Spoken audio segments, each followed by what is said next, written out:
Yo, yo, yo. What is up, my peoples? What it do? Happy Monday? I hope. We hope every day's good, but probably not quite as stoked about a Monday as you were for the weekend. We'll see. Hopefully being here will help. Hope everybody had a banger weekend. And hope your Monday's starting well. Give me 1 second. Finish doing something right here real quick.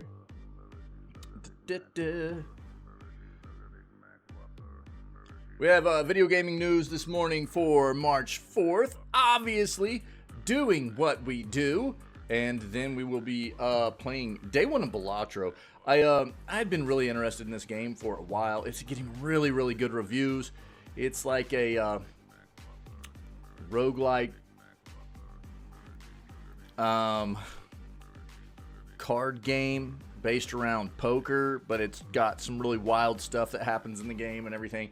It's getting really, really good reviews, and I decided we've got a few days here before we're going to start playing Unicorn Overlord, right, at the end of this week. So let's give Balatro a chance here and see what we think about it. That was my thought process.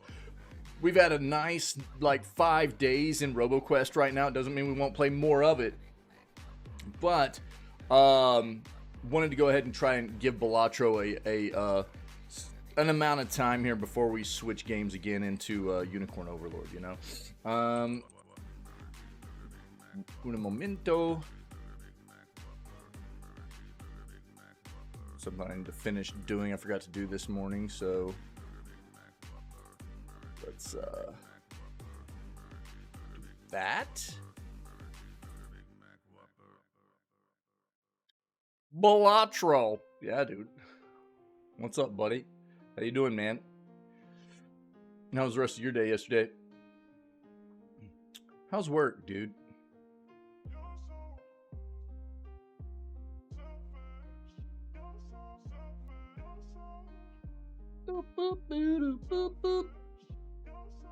There we go. That's what I needed.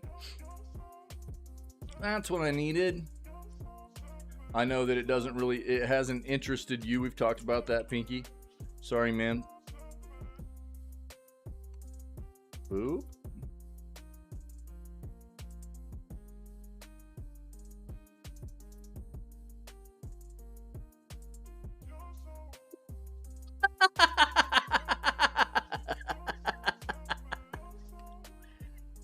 Bro, I love it, dog.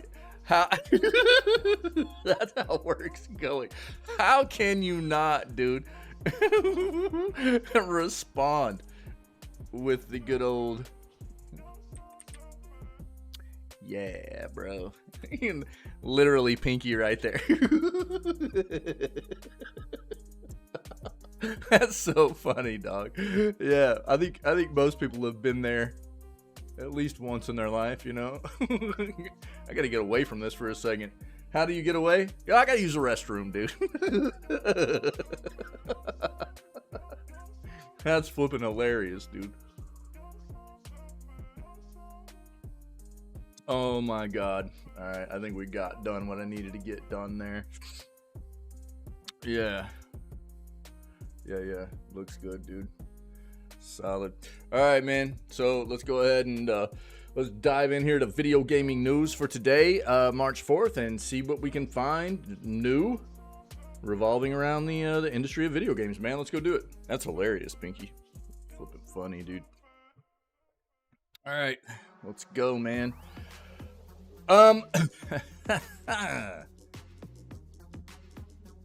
Interesting. Let me see something real quick. Yeah, okay.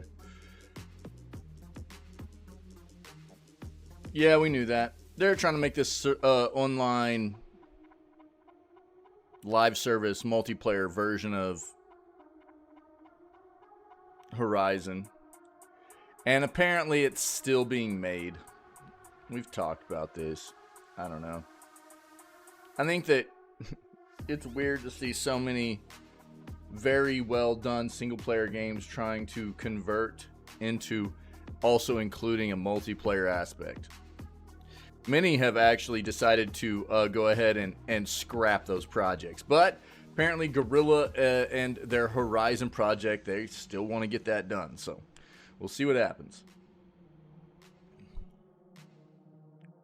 We talked about this yesterday. Did the patch actually come out? Did it get patched? We knew that there was one coming very soon. Didn't know exactly when, though. We'll see.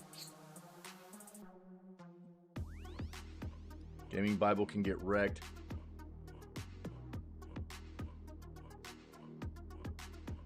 Devs fire back at Rockstar's decision to force staff back to the... We've talked about this, dude.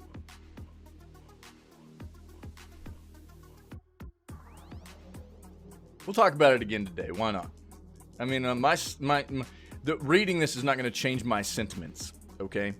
But for anybody that hasn't heard my side of how I feel about this situation as a whole, then, you know. But we'll see what the devs are saying here.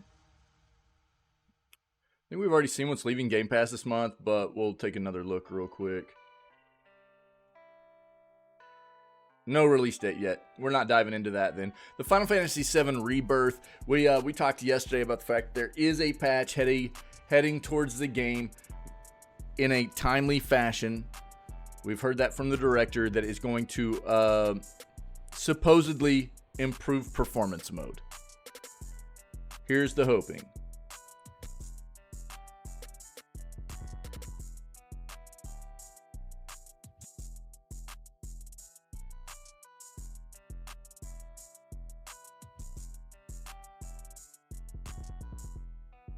Gravity Rush 2 Remastered coming to PS5 and PC. It's claimed. No, Gaming Bible. I don't believe you. Clickbait bull crap, boy. Game Expo, huh?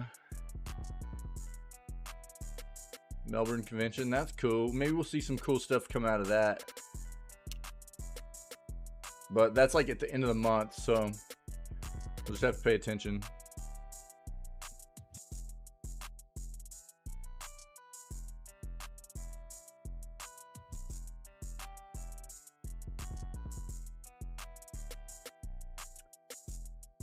Expeditions, a Mud Runner game, is a new type of experience than the previous. Let's see what it has to offer. This is a Saber Interactive, which is interesting because this is...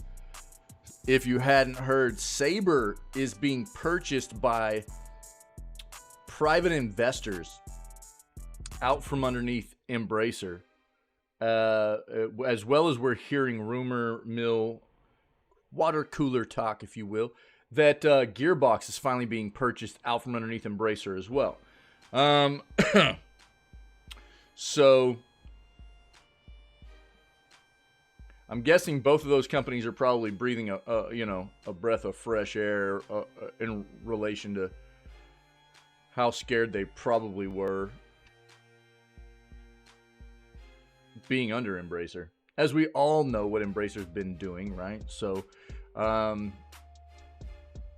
didn't know they had a new game coming out for the Mud Runner series, though. We'll take a look.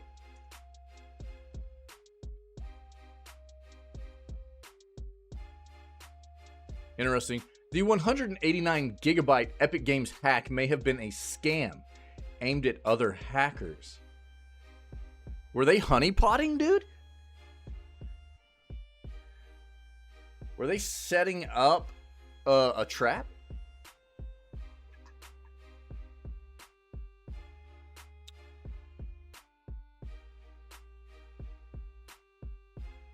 Let's see what that's about.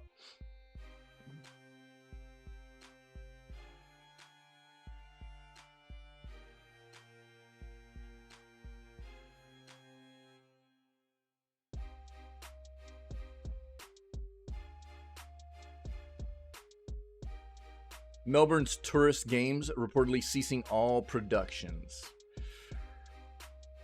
Interesting.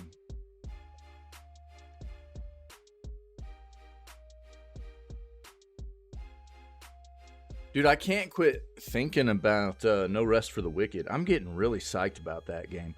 Obviously, we've got other games I'm hyped about coming up in between that I'm really excited about too. But the more I see about No Rest for the Wicked, the more jacked I'm getting about it. That is one of those genres of games that is near and dear to my gamer heart, man. Falling in love with those types of games from a very young age with titles like Diablo 1 and Diablo 2. And then moving away from the Blizzard trash into playing games like Path of Exile. You know, I've always loved those games. Even, you know, more single-player focused ones have been very good, like Grim Dawn. And Last Epoch is another one of those games that looks to be pretty decent. I haven't played it yet, but No Rest for the Wicked is looking pretty solid to me, and I'm really excited about what's coming for that game. So April, man, April.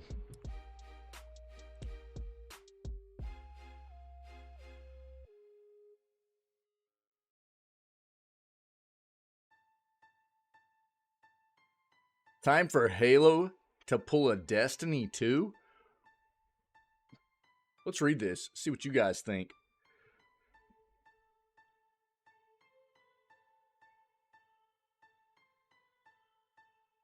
Jesus Christ, are you kidding me? Regardless of Animal Crossing, Mario needs to jump on the cozy gaming trend. Do we not have enough? Do we not have enough? Are you not entertained? Enough with the cozy games? I mean, look, man, we talk a lot about how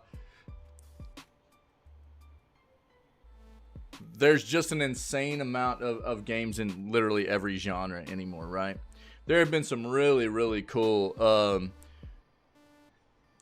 games that have come out that it's hard to place them in a single category of genre, if you will. Take something, for the first thing that comes to mind would be something along the lines of Cult of the Lamb, right? Cult of the Lamb did a really good job of incorporating like dungeon crawling roguelike bullet hell action kind of with a base building incorporation. There's a lot of things going on in that game, yeah, and they hit something unique with that.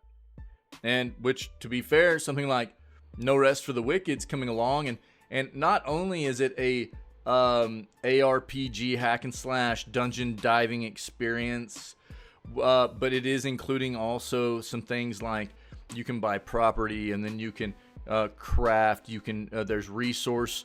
You know, you have to go while you're out doing your adventuring. You need to do resource gathering so that you can create workbenches and things like that in your places that you can buy, so that you can create things to decorate, create kind of workbenches and things like that, so that you can help along, I guess, progressing through crafting mechanics and things like that, which is very neat as well. You know, I think the further along we get in gaming, the more a lot of these developers see ways to synergize these different kinds of genres together to make very unique, interesting, engaging experiences, which is awesome.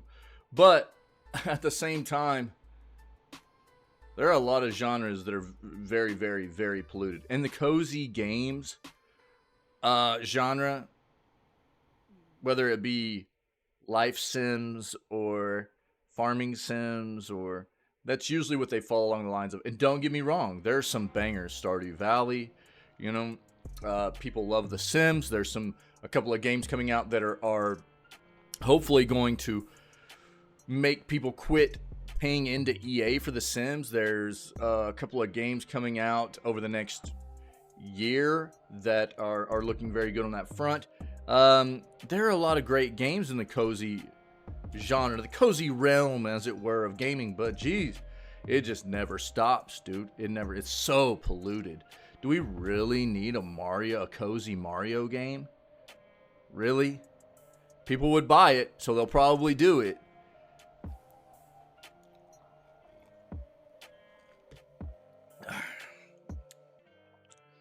Maybe as long as they get Chris Pratt to voice Mario, it'll be okay, you know?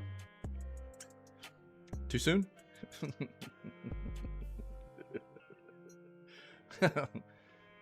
Jesus Christ.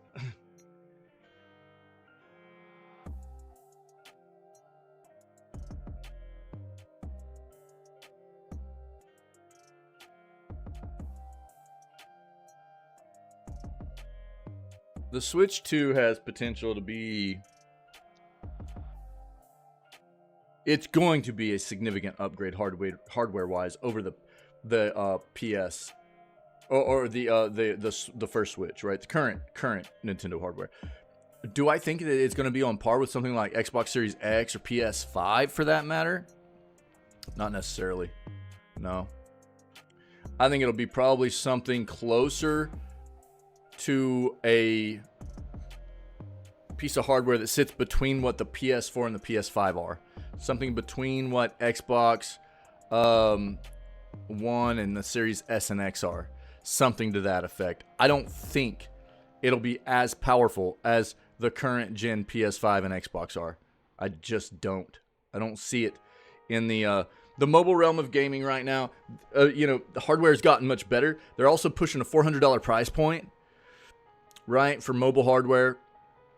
And I don't think it's going to be as good. I just don't.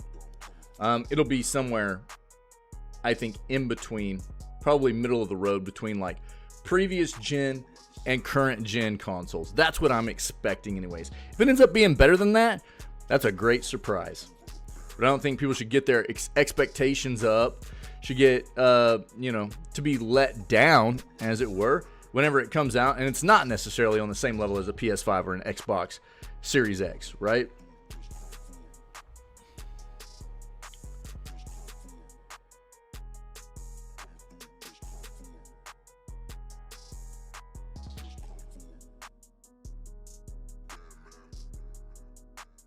Why the next Zelda should bite the bullet that Tears of the Kingdom dodged and just go ahead and let everybody know that the real protagonist behind these games is Ganondorf.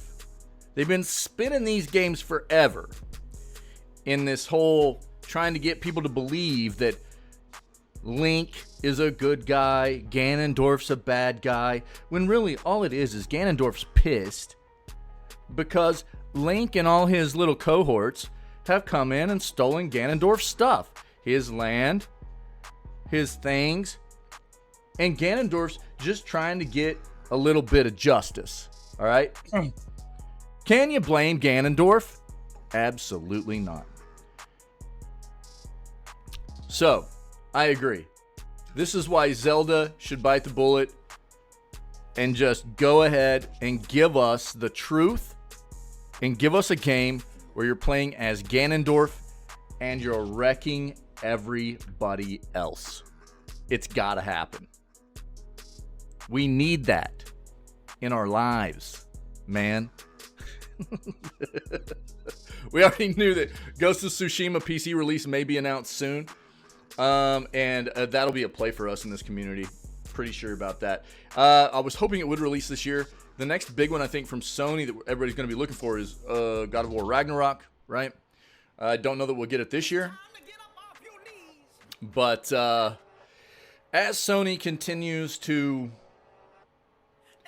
be very adamant about being more aggressive with pushing PC releases, there's hope. There's hope. When did 2K24, WWE 2K24 release? Hold on. Did it release already?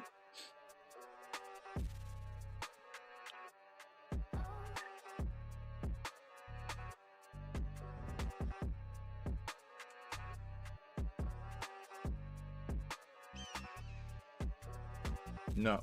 Oh, 2J. That doesn't work. Yeah. Is it out or is it just pre-order?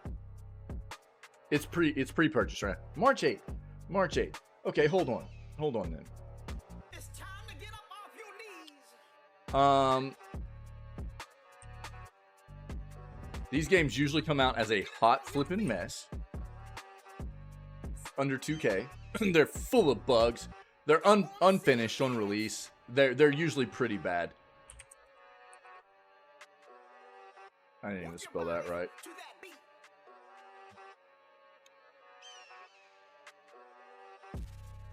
Are we already getting reviews on here? I don't even play these games, but of course, us doing video gaming news, we try to cover anything and everything that anybody could be interested in, right? Gaming as a whole. It's got an 82 on Metacritic right now, 23 reviews. Interesting.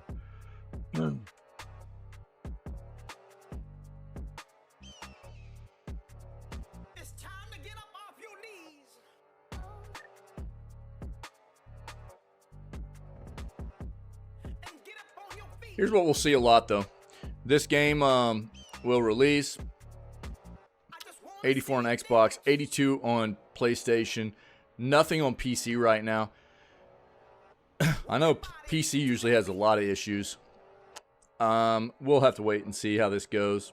But there are many occasions where critic reviews will totally overlook a lot of performance issues, unfortunately.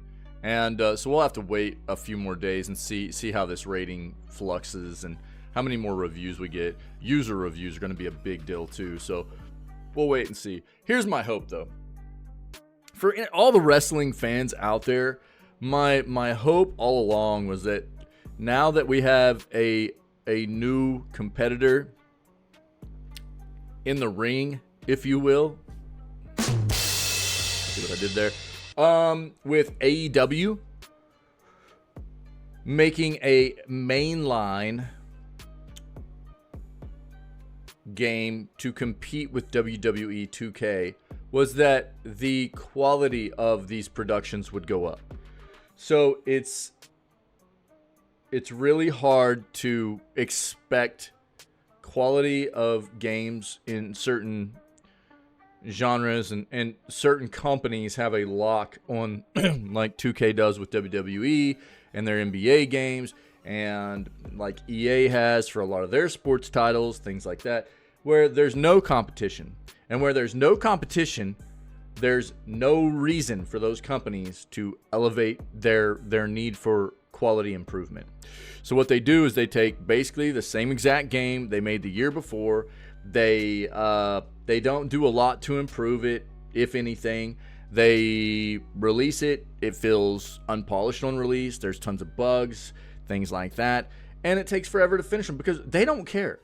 There's nothing to prompt them. There's no catalyst behind them needing to do anything better, because if anybody wants to play that genre of game, there's nothing else for them to turn to. Therefore, these companies are still going to make their money, right?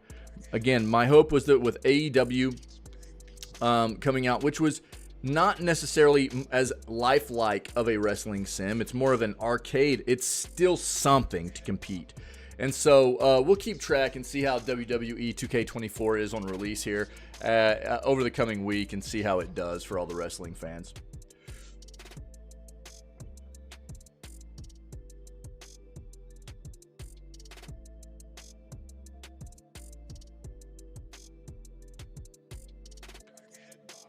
Much speculated PC port of a major PlayStation exclusive could finally be announced soon.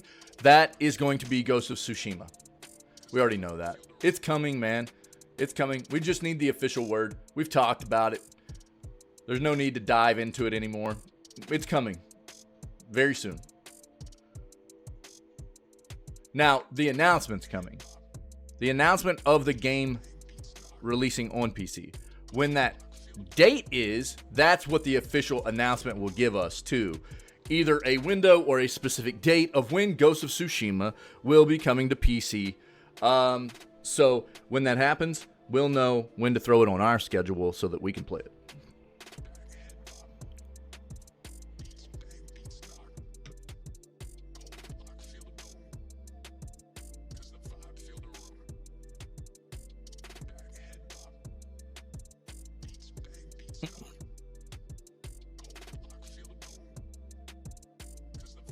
I really want to try Last Epoch. Unfortunately, I had seen some reviews where it says that this game just released. The reason there are a lot of articles about it is because it just released in it's a full release now, right? So it's a full release now.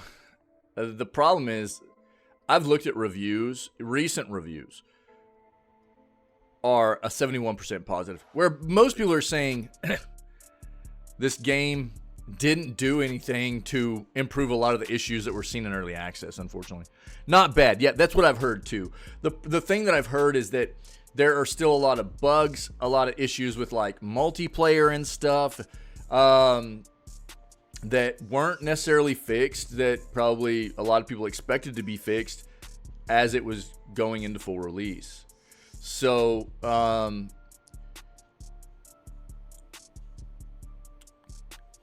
I jones for these types of games. I love these types of games. I love them, dude. I love these. Action RPG, hack and slash games, you know, loot. I love the loot, dude. You guys know. I'm a dirty little loot lover. One second.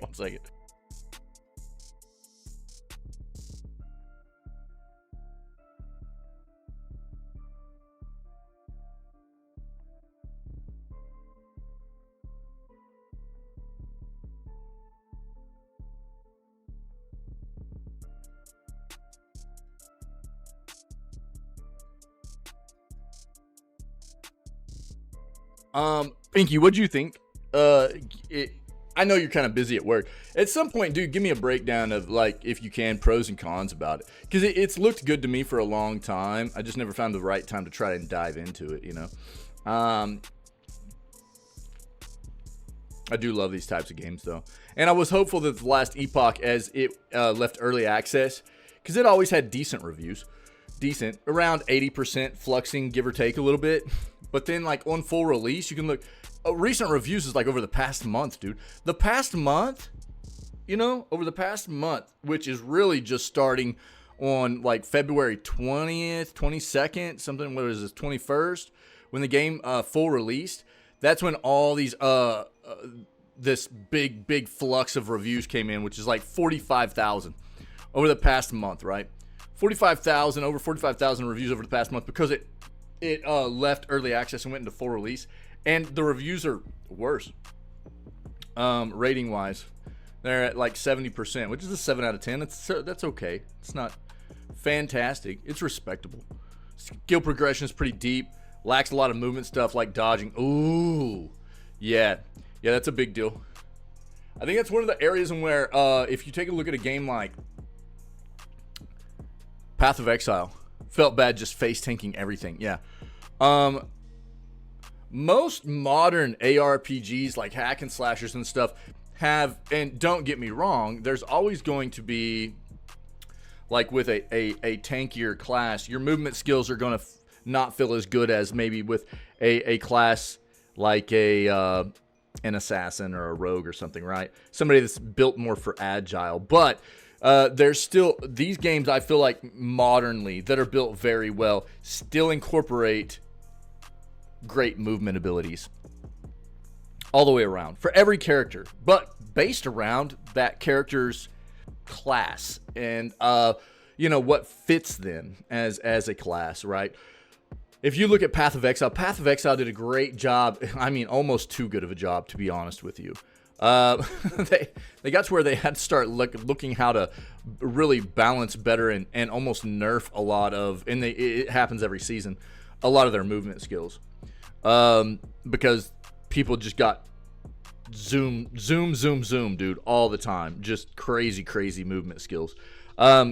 Whereas in that game, it's built more around putting the skills in linking with other skills that give you even faster, even better movement and stuff, you know? So I can see bad movement in a game like that not feeling good, feeling weird, feeling clunky, yeah? So that's kind of interesting, man. Yeah. Theme and design was also good. Yeah, I've heard that same thing. That's interesting, dude. Thank you. Yeah, I don't know. Who knows? Maybe at some point, man, we'll dive in here some more. It feels kind of, I feel pretty cool going through areas in different timeline. Nice, dude. Nice. Yeah. Yeah, it always seemed like they had a pretty good solid base for what the game was. It's concerning, you know, when the game goes out of full release or goes out of early access into full release, and then you still got a lot of, well, I mean, look here. So even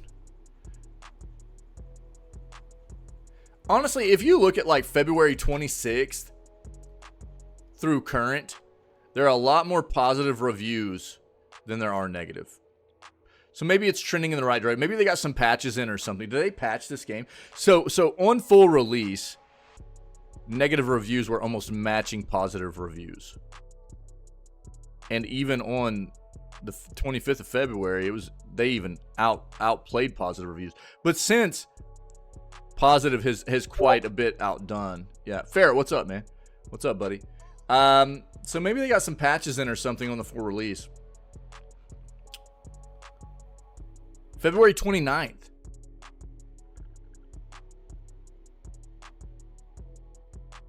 Does that coincide with that? Pretty close. Pretty close. Interesting.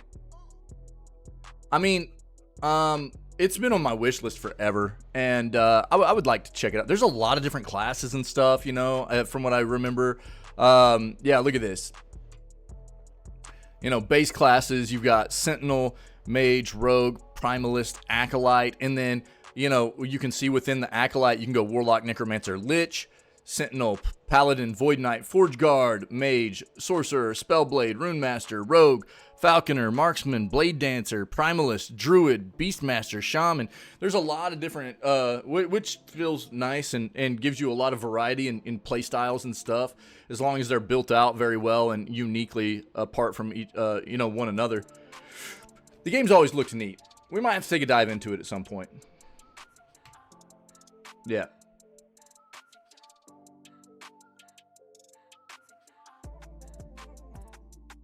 Wait, what? Went back in Lost Ark and went Pally? For real? Despite him being co-op support class, still worked in solo. Nice, dude. Nice. Lost Ark, I loved Lost Ark, dude. I loved Lost Ark, but, you know, one of my good friends just got real tired of it. He had some bad RNG and started feeling kind of bad. And so, you know, I liked playing with other people.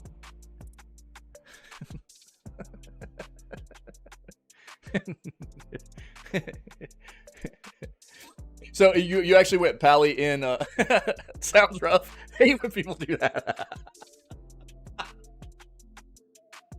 yeah. Flipping cavity.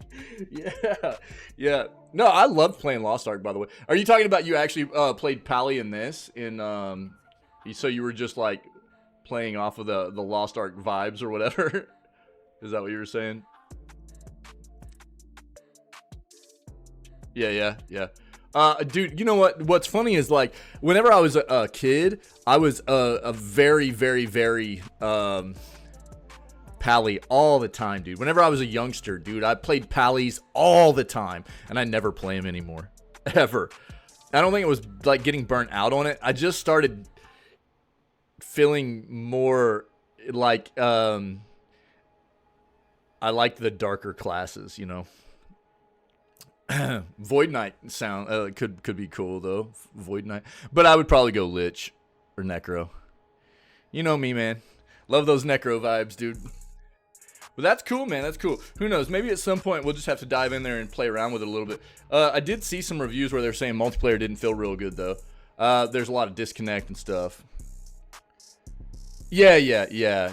Well, it takes a lot of commitment too. Usually, a lot of time, a lot of commitment to really feel everything those games have to offer. They're usually pretty deep, right? Oh, you liked Wolcen more? Really? What I had heard was Last Epoch was kind of better.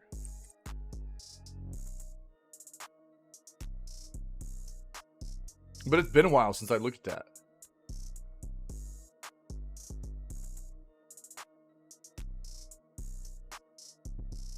Interesting. Yeah, I mean, if you look at like the reviews, right? Reviews aren't nearly as good for Wolfson. But everybody's got their preferences for sure. I'll agree on that, yeah. Just built better. Right, word. Interesting. I've actually looked at both these games for a long time. Yeah, that's interesting. Nice to know, dude. Thank you. Yeah, very cool. Yeah, we might have to see if we can dive into Last Epoch at some point, man. Yeah. It's always been something I wanted to try out. I love these kinds of games. Jesus. They are my jam, dude. I love them. All right, let's keep going. Thank you very much, buddy. I appreciate it. Ferret, how's your head feeling, dude? Any better? Where's that? Good today? Dude, love to hear it, man. I know it'd been rough. Movement abilities, dude, are a huge thing for me as well. You know me, dude, especially even, you know, because we're the same way. Even when we play games like shooter games and stuff, I like fast-paced games just like you do. You know, we're very much alike. I like fast. I like going fast, boy. You know, we both do. So I'm the same way in those types of games. As I've progressed through, as those games have evolved and everything too, I think that giving the player the ability to move fluidly in different forms and fashions is something that people look for, dude. Got a response from my Rogue Heroes ticket. They want the DX Diag info. Oh, okay. Yeah. Mm-hmm. Yep.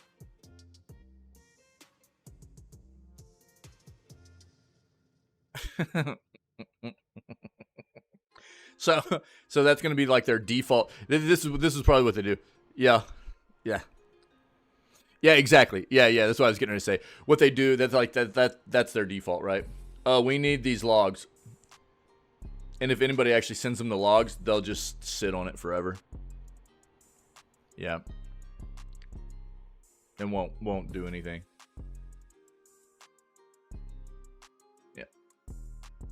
That's what it sounds like. Yep.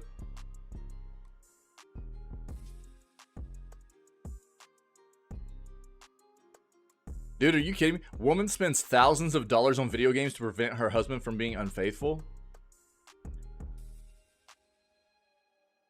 I think that if that's something you feel like you need to do, spend money in any form or fashion to prevent your significant other from being unfaithful to you, you've got bigger problems. All right. You need to just like probably cut ties there and let this just dissolve. Find somebody better.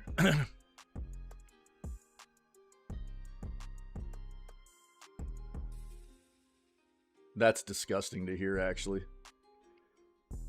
We didn't get the whole story there, don't get me wrong, but...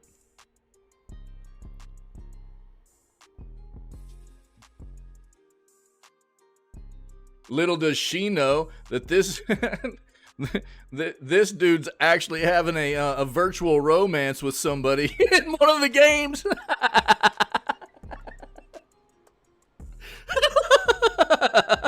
Pinky said, what? Can I have that too? She's literally paying for a virtual infidelity, dude. Yo, did you guys see what I posted in Discord this morning, by the way? Contrary to what Sport always says, I scrubbed those logs from info about my computer. They don't have a need to know. Right, exactly, dude. Yeah. Yep. Agreed, buddy. Agreed. Look at this Discord thing, dude. You guys should watch this. Pretty wild, dude. I saw this on this. Have you guys seen this yet? This Disney engineer made this like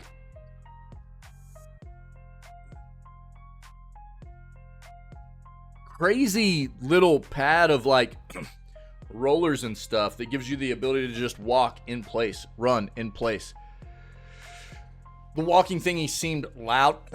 Yeah, I mean, usually if you're like running around in VR or whatever, you're gonna have, you know, a lot of audio trapped on your ears and noise cancellation and stuff anyways.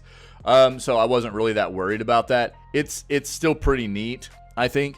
And it's at least something in the right direction for, you know, because for me, VR, dude, is the real immersion comes in when you have something like that, right? And we've seen other platforms being made around, like, what are they called? I can't remember the names of them anymore. There's some that are very, very consumer based now, where it's got like rails around it to prevent you from like, and you strap in and you can like run on it and turn around and move and stuff, you know. But those tend to be very, very expensive. Whereas, don't get me wrong, this is being engineered by Disney. Unfortunately, that's what I put in my post there. Was like, of course it had to be Disney to come up with this, right? That sucks. But it's still pretty neat, and I'm sure that it'll continue to evolve and get better, and they'll probably try to find ways to dampen the sound that happens on it and stuff. But it's still pretty cool, I think, you know. Oh, for real, Pinky? Yeah, nice, dude. That's awesome. Yeah, so I mean, the applications, that's what the first thing I saw was like, God, the applications for like VR, using it for VR and stuff, incredible, you know.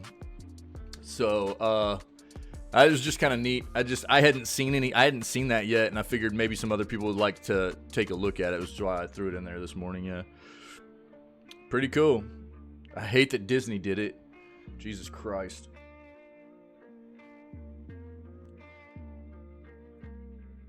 Enjoy your dude. No, I've never. I mean, you should know, dude. I'm not gonna hate on anybody for enjoying their hardware. I've always said I think that Facebook or Meta or, you know, call it Zuckerberg, Sweet Baby Ray's Rainbow Unicorn Vomit. I don't care what you call that company. It's the same company, right?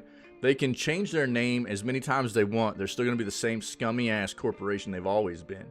They make good VR hardware. They do. I'll never deny that. I mean, until maybe they don't make good VR hardware. So, and they make it at a good price point. I've never tried to say that they don't, and I understand why people buy into it. I've said that many times too. I understand why people buy into that hardware. It's good hardware. It's at a lower price point, you know. But I'll call out those companies. Those companies I'll call out for sure, because it's important, I think, that people take a look at who they're supporting, you know. As well as, you know, I know it's hard because these businesses, quite often, there's so many of them that are so big that you can't not support in many ways. But we have to know who we are supporting company-wise and what they've done and what they'll continue to do if we continue to support them. That's just a fact. So, yeah. I don't know.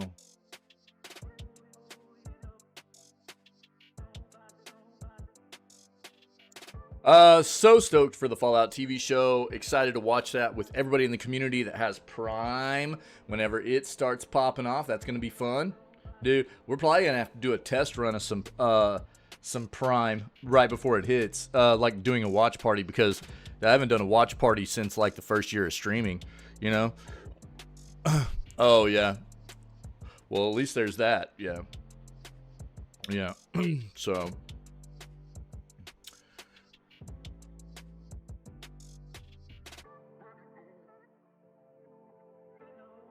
looks like there's a big GameStop weekly sale going on if anybody's interested. I'm not going to dive into that one, though.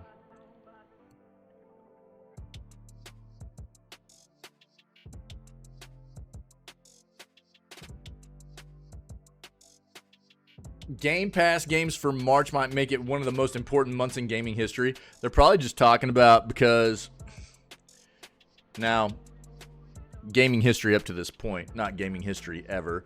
There's we now have Activision Blizzard games hitting, right? We have Activision Blizzard games hitting a Game Pass. That's going to be one of the big things. So Diablo 4 hits later this month, right? So that's probably what they're talking about. I'm not going to dive into this. Let's pull it up real quick and make sure that's... Yep. That's exactly what they're talking about. Diablo 4. Basically the first game from Activision Blizzard coming onto the platform. This is going to open the door for what we know of more of the IPs and the franchises from Activision Blizzard after the acquisition of Microsoft to start hitting this platform, right? That's all this is. We knew this.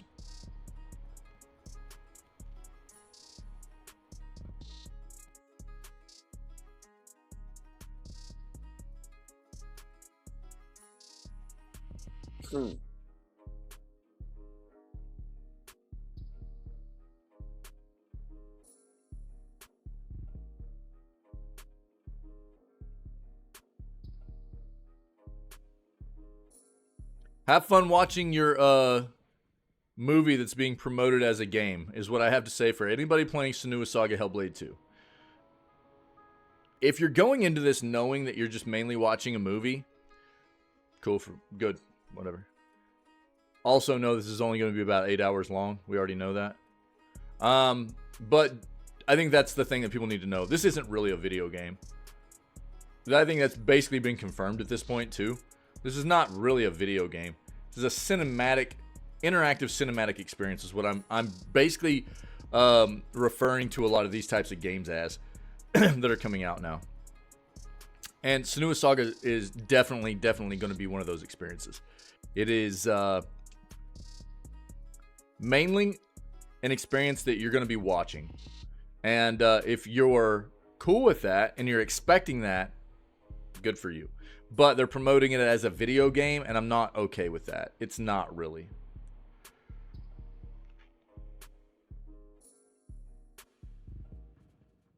Rose?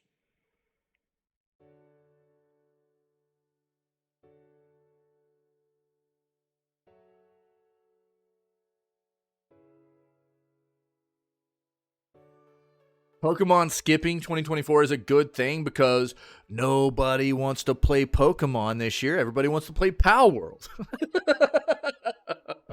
I'm really interested in how the latest patch went for Pal World, by the way. Pokemon's too big to fail, right? I mean, they've got too much. So the Pokemon's going to be fine. But it's nice to see Pal World do so well. And you know, whenever the Pokemon Day event stuff was going on, and if anybody was here, we went and took a look at like the event was getting ready to start on YouTube. Everybody in chat was talking about Pal World, dude. Everybody, it was like half the people in there talking about Pal World. I loved it. I thought it was fantastic. This is a great thing. Like we said earlier, with like the sports games being very niche, and you know, Pokemon. Not that there haven't been other, you know, capturing, beast capturing, monster capturing types of games and stuff, but Pal World immediately put themselves in a position to compete and to show what those types of universes can be and should be now that we've gotten this far along with technology and gaming, right? And I like seeing competition. Competition makes companies elevate their quality of content and the quality of the way their software performs and stuff like that, you know? So, what up, True? What's up, friendo? Happy Monday, I hope. So, we already know that with the Pokemon stuff, they're coming out with the next iteration of their Legend series, right? So, with Arceus being the first, now we've got the next Legend game coming, which hopefully they will evolve even more with what Arceus was. A trading card game for mobile, things like that. So, Pokemon's going to be just fine, but I loved seeing Pal World do well, and I loved seeing everybody trying to compare. I loved seeing all the Pokemon fans getting pissed off at Pal World when really they should have been pissed off at Game Freak and Pokemon and Nintendo. That was hilarious. This is talking about the game we're playing today, Balatro. Balatro in the EU has been getting taken off of storefronts, and it's a weird situation. What I'll do is that one RDR, this one. Yep. I don't dive into the specific stuff like that, especially about games that I haven't played yet. Because I don't want any spoilers, right? So, but I know True's a big RDR fan, RDR2 fan, and so there you go, my friend. But that's what I've been saying the whole time too, Ferret. Pokemon, Game Freak, Nintendo, they should all have taken Pal World, what Pal World's done so well, and used it as a learning experience. That's what they should be doing. Rather than looking at Pal World as just some scummy competitor that came in and took, you know, some of their real estate away or whatever, you know? Like, that's not the way they should have looked at it. What they should have done is they should have looked at it the whole time I've been saying that. They should have gone, they're doing things that we should have done already. We failed, you know? And we need to improve. And not that Pokemon, again, I've said this the whole time too, not that Pokemon will ever be exactly what Pal World is, but there are a lot of fronts in which what Pal World is, Pokemon should have been a long time ago. Because Pokemon are not just battling monsters or whatever, right? They are primarily that, yeah, but they're companions. They've been, promoted as companions through the Pokemon entertainment realm forever, to help their trainers with all kinds of stuff, even outside of fighting. So why they haven't, pivoted into giving people more of an immersive experience outside of just using Pokemon only as battle monsters or whatever, I don't know. But that's exactly what Pokemon and Game Freak and Nintendo should have been going, we missed an opportunity a long time ago. We should have done this a long time ago. But it was still funny. What up, Reject? Get in here, bro. It was still funny seeing all the Pokemon fans getting so upset about Pal World. You know, I talk about people having blinders all the time, like with certain games or pieces of entertainment or companies or whatever. You know, there are definitely Pokemon blind people out there, right? And they were just pissed. They were just pissed, like, that so many people loved Pal World and were talking trash about Pokemon. Those Pokemon fans were upset. And instead of going realistically, looking at the situation and going, yeah, Pokemon should have gone this way in the past. Hopefully they learn from it. So, not that some of the fans weren't doing that. There were a lot of fans that were just out of their minds for Pokemon and talk, they just wanted to talk trash on Pal World the whole time. It was really weird. Multiplayer world and the willingness to maintain it. I've talked about that previously too, way before Pal World even came out. I can see Pokemon being a better world built around a live service experience, a long-standing live service experience in some form or fashion. The problem being, that means they don't release a game every single year and don't make that retail sell every single year, right? We've talked about that. So, now, Zealots, yeah, I agree. But here's the thing. It doesn't mean also that they can't incorporate a lot of the same mechanics Pal World has utilized to give you a nice single-player experience as well. That is more along the lines of that more immersive, companion-driven system. Pal World works obviously better as a live service online multiplayer experience. But it doesn't mean that there aren't a lot of things Pal World's done well that Pokemon could still implement in a single player experience to give you that more immersive feel and evolve what Pokemon has been and is to be better. It doesn't have to be online live service, but it would be better. I agree. Reject, how was your weekend, buddy? 'Cause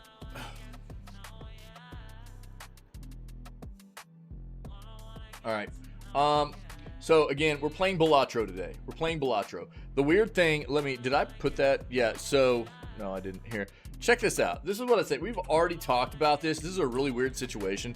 So basically right there in chat, I've already got an ESRB command set up for the game we're playing today, Balatro. There's a weird situation going on where they had already gotten this game approved. This game uses the premise around like poker and playing cards, but it's a roguelike game. There's a lot of weirdness to it. There's nothing in this game at all that promotes gambling, though. And before this game released, they got the PEGI rating boards rated as a 3+ rating because there was no gambling in this game. They don't promote gambling. They don't even like gambling in games and stuff like that. So then all of a sudden, after the game released, just a few days ago, the PEGI rating board backtracked and made it an 18+ game, which removed it off the shelves or online platforms and stuff in many, many places in Europe, which is weird. And, you know, the developers behind Balatro are going, we don't know what happened. Nothing on our front has changed with the game. PEGI all of a sudden has just like decided to backtrack off of what was originally agreed to. There's a really weird situation surrounding it. I've got a link right there for the Insider Gaming article about it, so you guys can take a look at that if you want. But we've discussed it already. I'm not going to go in depth on it. Hopefully they get it figured out because it does seem really, really stupid what PEGI's done there.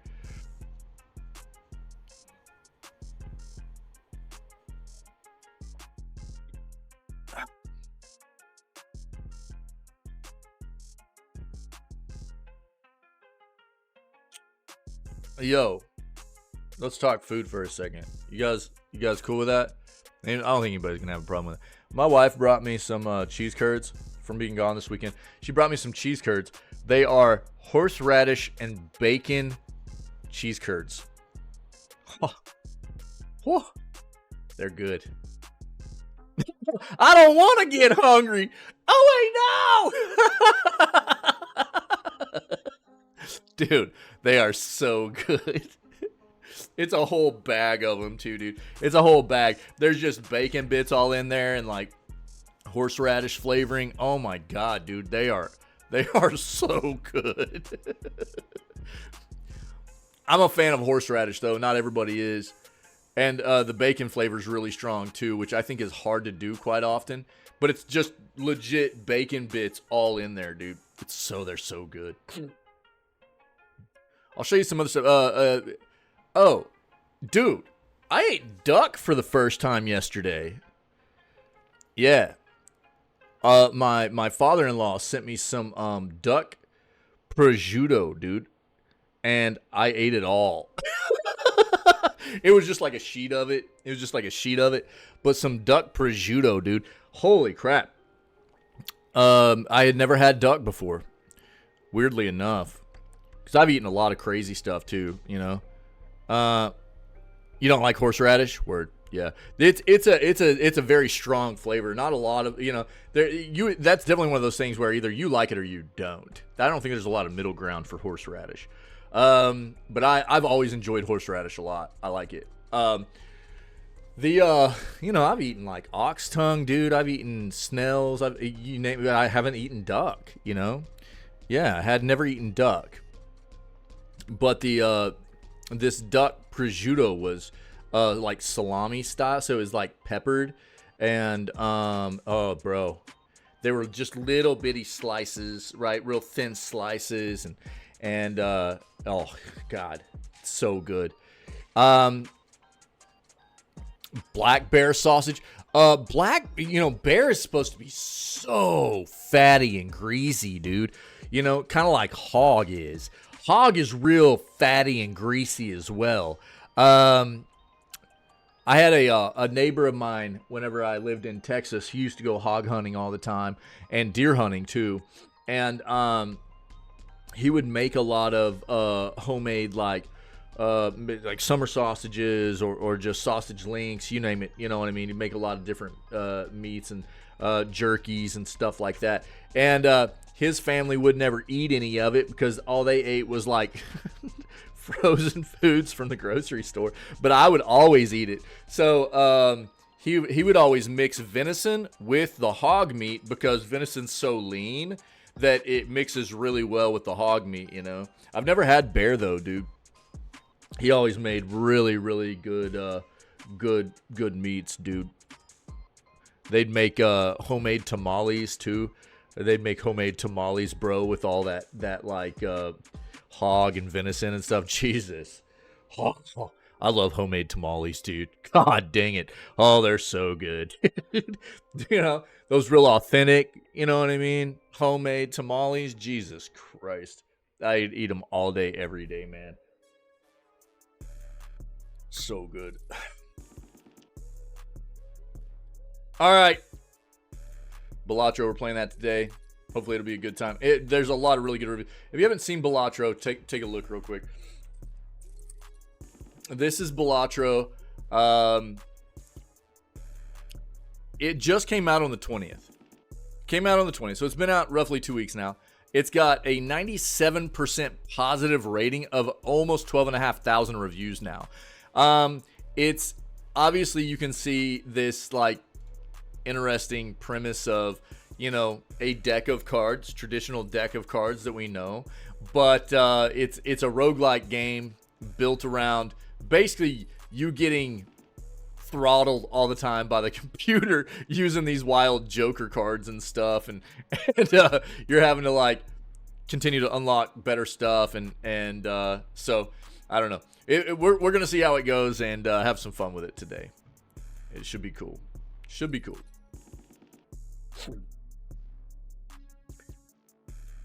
The MSI Claw handheld pre-orders are up, it looks like. If you need the there's this as well for you guys.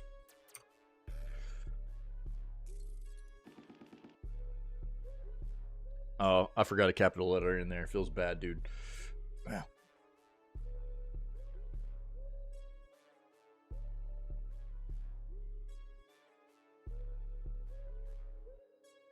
PC gaming starting to leave consoles behind. We've seen this. Yep. And I don't think it's a secret. Whenever you look at, we've talked about this recently too.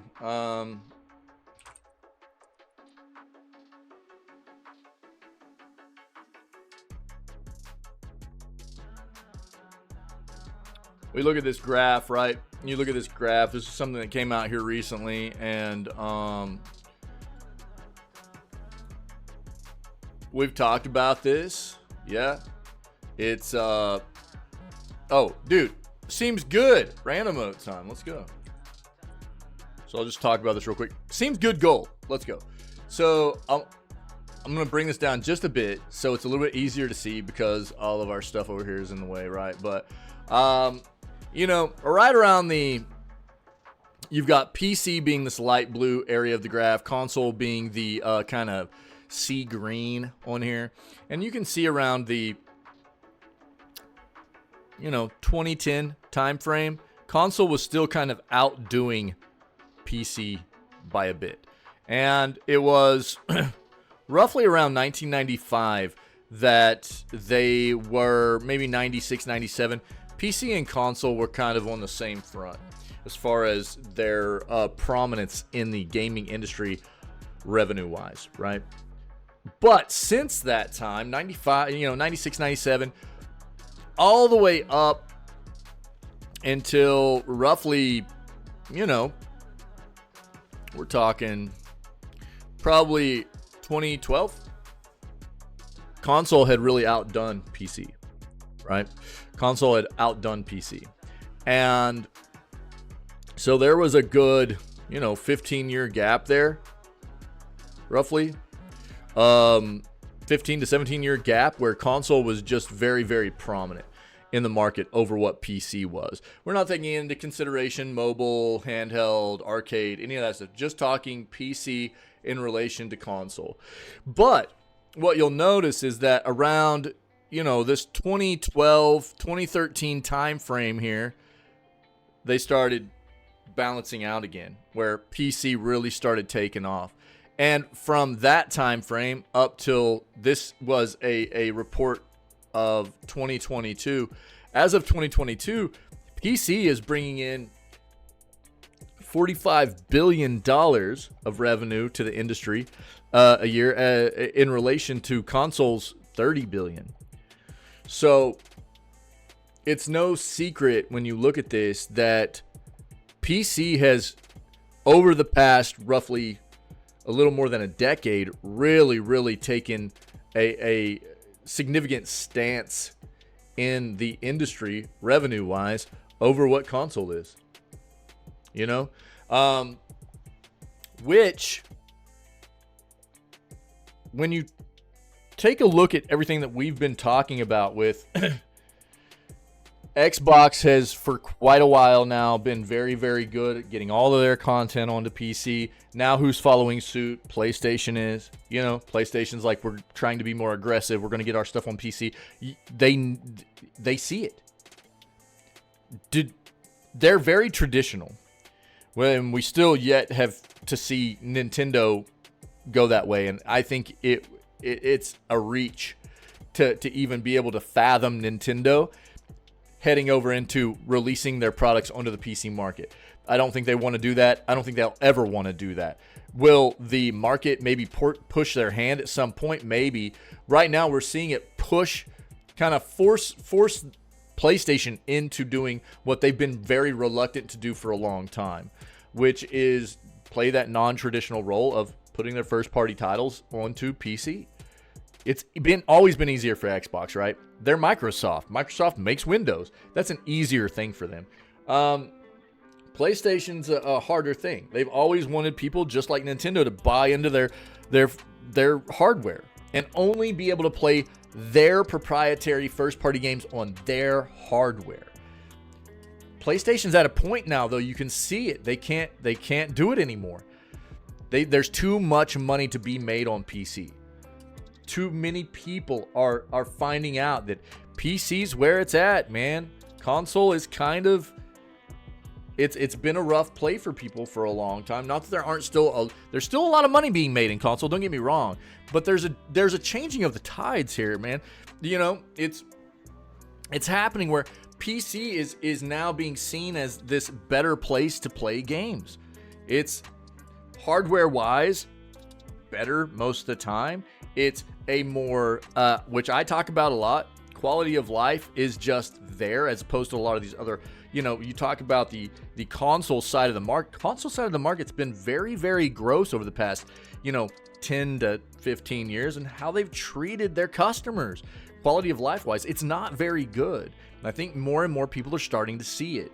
So there's a lot of things happening in the industry right now that are leading a lot of these companies to go, yeah, we need to be in this PC side of things, So, shouldn't be a surprise. We've seen it coming for quite a while. You have to do a little, well, it depends on how you're playing on PC. That's changing too, and I've talked about that. People, I think, still have this in large part notion that to be a PC gamer, you need a rig. Right? And that's not necessarily the case anymore. So, on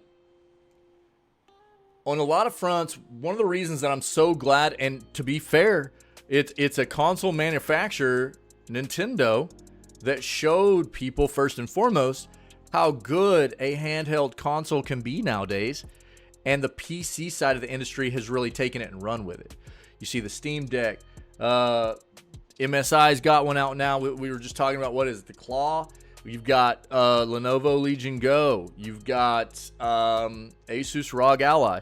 There are a lot of these handheld consoles that play a dual role as a traditional console that you can dock and play on any monitor or screen, that I think is a great segue for people at different price points to get into PC gaming, where it's more locked in like a console would be. It's not quite as involved as just having to maintain a rig is, or used to be, Exactly, dude. That's what I'm saying. And I've been talking about that over the past couple of years. It's a much better segue for people that I think had been more reluctant in the past to get into PC gaming, because it is a daunting thing for people to take on sometimes. People that are less tech minded, right? That's the thing that's always been good about console. It's very plug and play, correct? It's very plug and play. It's seamless. It's easy. They don't have to worry about troubleshooting or anything like that. And traditionally, it's a lower price point than PC traditionally. But things have changed again with these handhelds coming into play, and there are different price points for different handhelds at different tiers and things like that. But it's a much more seamless kind of console-esque experience, as you were, with it being more intuitive. Not you don't need a lot of that tech kind of know-how, or at least even the dedication towards trying to learn a lot of tech stuff just to grab one of those consoles, the handheld PC consoles, and just run with it. It's set up for you, man.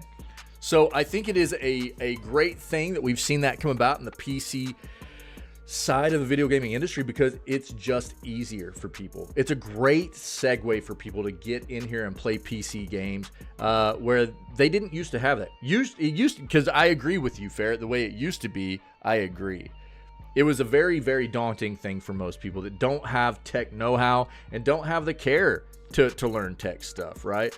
Either it was going to be, I need a laptop, I need a legit desktop rig. In most cases, there were other things like the Shield and stuff like that, but still, right? I think the handhelds have definitely given a different avenue, an easier avenue for gamers to get into for PC. I think it's great.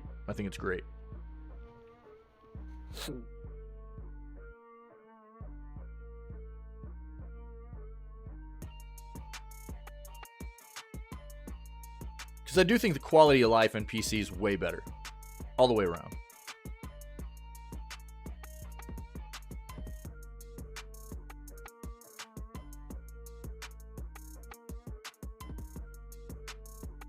We've already talked about that.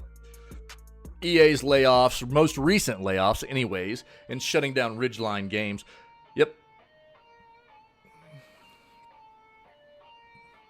We're hearing right now the Horizon multiplayer project is not canceled. They're still working on it in Guerrilla Games, but it's still weird. I mean, how many of those... we've talked about that too. It was like The Last of Us. What are all the other single-player games that were doing it? The Last of Us, Horizon... I think Uncharted was doing one. There were so many single-player titles that are notoriously very, very good single-player titles and had created these great single-player universes that they were trying to spin off multiplayer games in those universes, and it was like all going to be battle royales and stuff. And most of them have gotten scrapped at this point, but apparently Guerrilla is still pushing for the multiplayer Horizon experience right now. We'll see if it ends up coming to fruition for us, but I don't know. It just seems weird. Pre-order the MSI Claw handheld PC. What do we got? So the MSI Claw, there's your look at it. It looks very similar to the Asus ROG Ally. Starting at $700 US. It is now available for pre-order starting from $700. The handheld gaming device powered by Intel Core Ultra processors. There's most of the handhelds right now are AMD, but this is Intel. Featuring the Intel XeSS technology, is designed to provide a smooth and immersive gameplay experience, even on AAA titles. The Claw is ergonomically tailored for comfort and precision. This is a bit of a promotional, it sounds like. Yep. The device includes the latest Intel Core Ultra 7 155H processor. Significant leap in processing speeds with Intel's first integrated NPU for power-efficient AI acceleration. 6 P cores, 8 E cores, 2 low power E cores.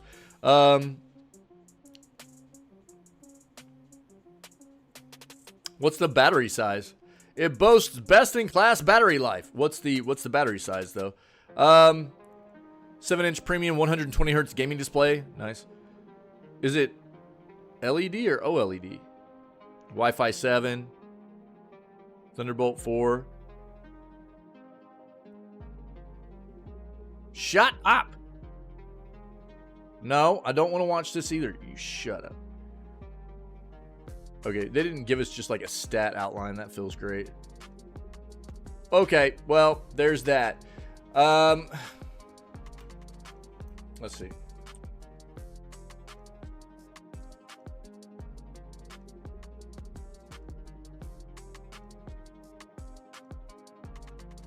Looks like there's going to be 3 of them. I don't like this flipping article. Let's just pull this up. Did NeoWin do it? How long ago was this? Tom's Guide. January 8th. When's this one from? January 30th. Let's look at this one. That's not too old. It's about just over a month. That's not bad. Let's look at this one instead. I don't like that original article.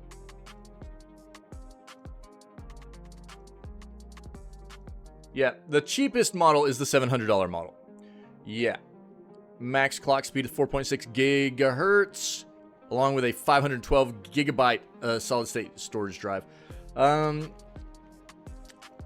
next up model will be the faster Intel Core Ultra 7 155H CPU at 4.8 gigahertz for $750, and that's US. The top tier version will be at $800, but will also have the 7 155H processor, but will include 1 terabyte of storage. So for $50 more, you get 500 more gigs. It's not a bad price, really. All 3 MSI Claw models will share the following hardware. They'll have 16 gigs of DDR5.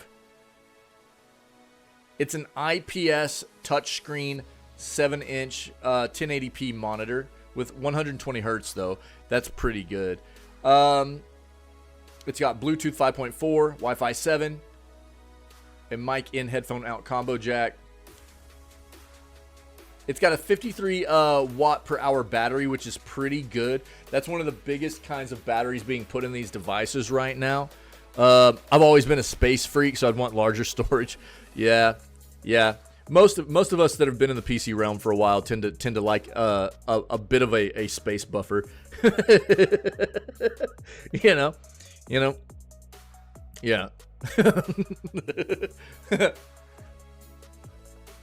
Micro SD card reader as well, so you can actually put a micro SD card in there, also for expanded storage, and it weighs 1.44 pounds. So this is a better look. If you guys are interested in this device, this is a better look. That previous article was not very good. Gravity Rush 2 Remastered is coming to PS5 and PC, it's claimed. It's been claimed that Gravity Rush 2 Remastered is coming to PS5 and PC, and that fans should expect news in May. The leak coming out of Orange via Team Alua Gravity Rush Discord server. Previously leaked that a Gravity Rush movie was in development and that it would be revealed at CES, which came true. According to this leaker, the game is currently in playtesting. User also said that Gravity 2 Rush Remaster will be first coming to PlayStation 5, with a PC release following some point thereafter.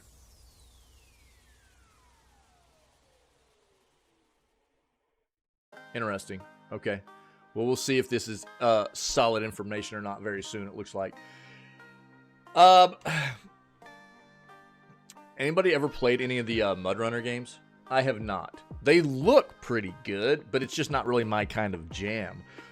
Expeditions, a MudRunner game, is a new type of experience, apparently, though.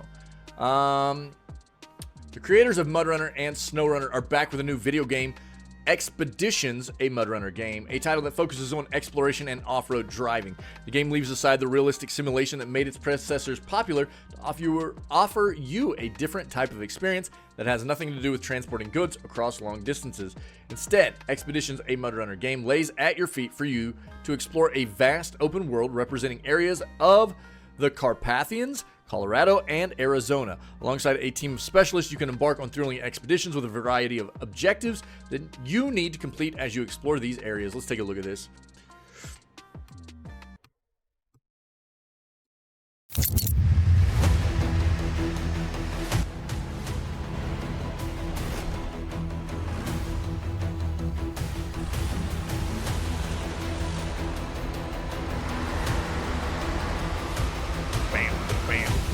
Oh no!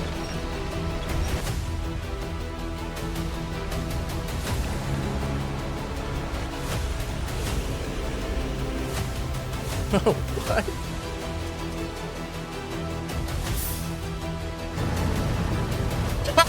What?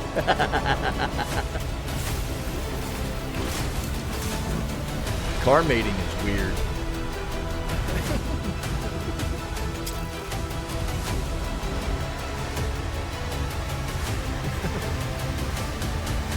Bro, those winches are insane.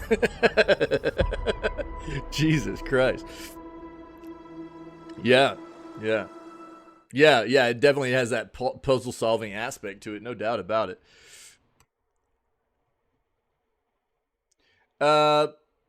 It leaves aside overly realistic driving simulation mechanics and physics to deliver a more user-friendly experience. Still, the missions can be very difficult, especially if you decide to ignore the wide range of technologies available. It would make your life easier, including the drones, the winch, the anchor, and more. Without these, you will have a much harder time when trying to cross a river or climbing your way over obstacles, which is something that you will have to do quite often in the wilderness. The game offers you several types of vehicles to choose from, each of them with different capabilities. You need to choose the one best suited for each scenario. An important part of your adventure in the game takes place before each mission. You need to plan your course, bring enough fuel and resources to accomplish your objectives. Also, unexpected side objects may appear during the mission and force you to adjust your original plan. Being prepared is the key to success, as you never know what will happen on a trip in the wilderness. Let's watch this one too real quick. Yeah, it's like 2 minutes. That's fine. Welcome, adventurers, to your next extraordinary journey. Before you gear up and explore these untamed lands, let's delve into the exciting, planned content that awaits you in Year 1 of Expeditions, a Mud Runner game. Year 1 Edition and Supreme Edition owners will have access to 4 seasons of dedicated content spread across the year. Each one of them will contain dozens of new missions, additional specialists, new gameplay mechanics, and a new batch of vehicles and gadgets. Alongside these seasons, additional free updates and extra content will also be available for everyone. One of these free updates is the highly anticipated co-op mode. If you prefer venturing forth in a squad, you can recruit up to 3 of your friends to overcome difficult terrain, share gadgets, and collaborate to conquer this expansive and wild playground. From setting up a base camp and scanning uncharted zones, to exploring the surrounding areas and rescuing a stuck vehicle, you'll need to divide up challenging tasks to triumph over this vast terrain. Year 1 seasonal content will focus on uncovering the mysteries of a buried ancient civilization. Scattered across the green and rocky landscapes, these mysteries will unravel throughout the 4 seasons, each with their own rewards. The seasons will also bring new terrain, deformed by violent earthquakes, setting the stage for dangerous expeditions with all new challenges. As a Year 1 pass owner, you'll get the chance to go even deeper, literally. The Arizona and Carpathian wildlands will offer more than surface-level exploration. When the time comes, you'll need to progress into concealed, cramped paths and discover curious remnants deep below ground. Secrets that bring the Mud Runner series to a depth never seen before. Expeditions, a Mudrunner game. Discovery awaits. Bro, hold on, man. Look, the whole time, like, we watched that first trailer, I was thinking, you know what would be dope? Like, this game looks like the perfect, like, start for, like, a game where post-apocalyptic world, multiplayer environment, you've got these vehicles. Maybe you have to go, like, scavenge for different, you know, resources and parts to upgrade them, things like that. But, you know, make it like I don't even care. Make it a zombie. I know that's played out, but whatever. Make it a zombie world. I don't care. Put dinosaurs in there. I don't give a crap. But, you know, throw in some, like, weapon combat, melee guns. You know what I mean? They're already, I was sitting there thinking, dude, make it to where you have to set up bases, but you've got to get from, like, these massive worlds, one place to the other. They've got it. It's already here, dude. You can set up bases and stuff in the game already. You've got the vehicles. You're trying to traverse these incredibly difficult landscapes. You've got to go dungeon diving and stuff. It's there, dude. All they got to do is incorporate, like, the, kind of combat play in it and stuff. Obviously, that's not what they wanted out of this game, but before I even watched this trailer, that's what I was thinking. And it looks like it's all there, dude. That's crazy. Yeah, maybe. Yeah, dude, there's so much that can be done there, I feel like, to expand on this. That's craziness, dude. It looks dope. It looks really cool. I mean, obviously, you know, the focus of the gameplay in this game specifically is not something that appeals to me necessarily. But if it was converted into being something more along the lines of like a survival, base building, world traversal kind of game, you know what I mean? Where you're having to go to different places, do dungeon diving and stuff. And you know, that would be the part of the resource gathering as well, you know? Having to go hunt game and you know, that's food and everything too. Bro. It looks like it's there. That's crazy. This game is going to release on March 5th, so tomorrow. PC, PS5, Xbox Series X and S, and Switch. Switch? Oh, I'd love to see this game on the Switch. It's going to look like a hot bag of Mortal Kombat 1 garbage, you know?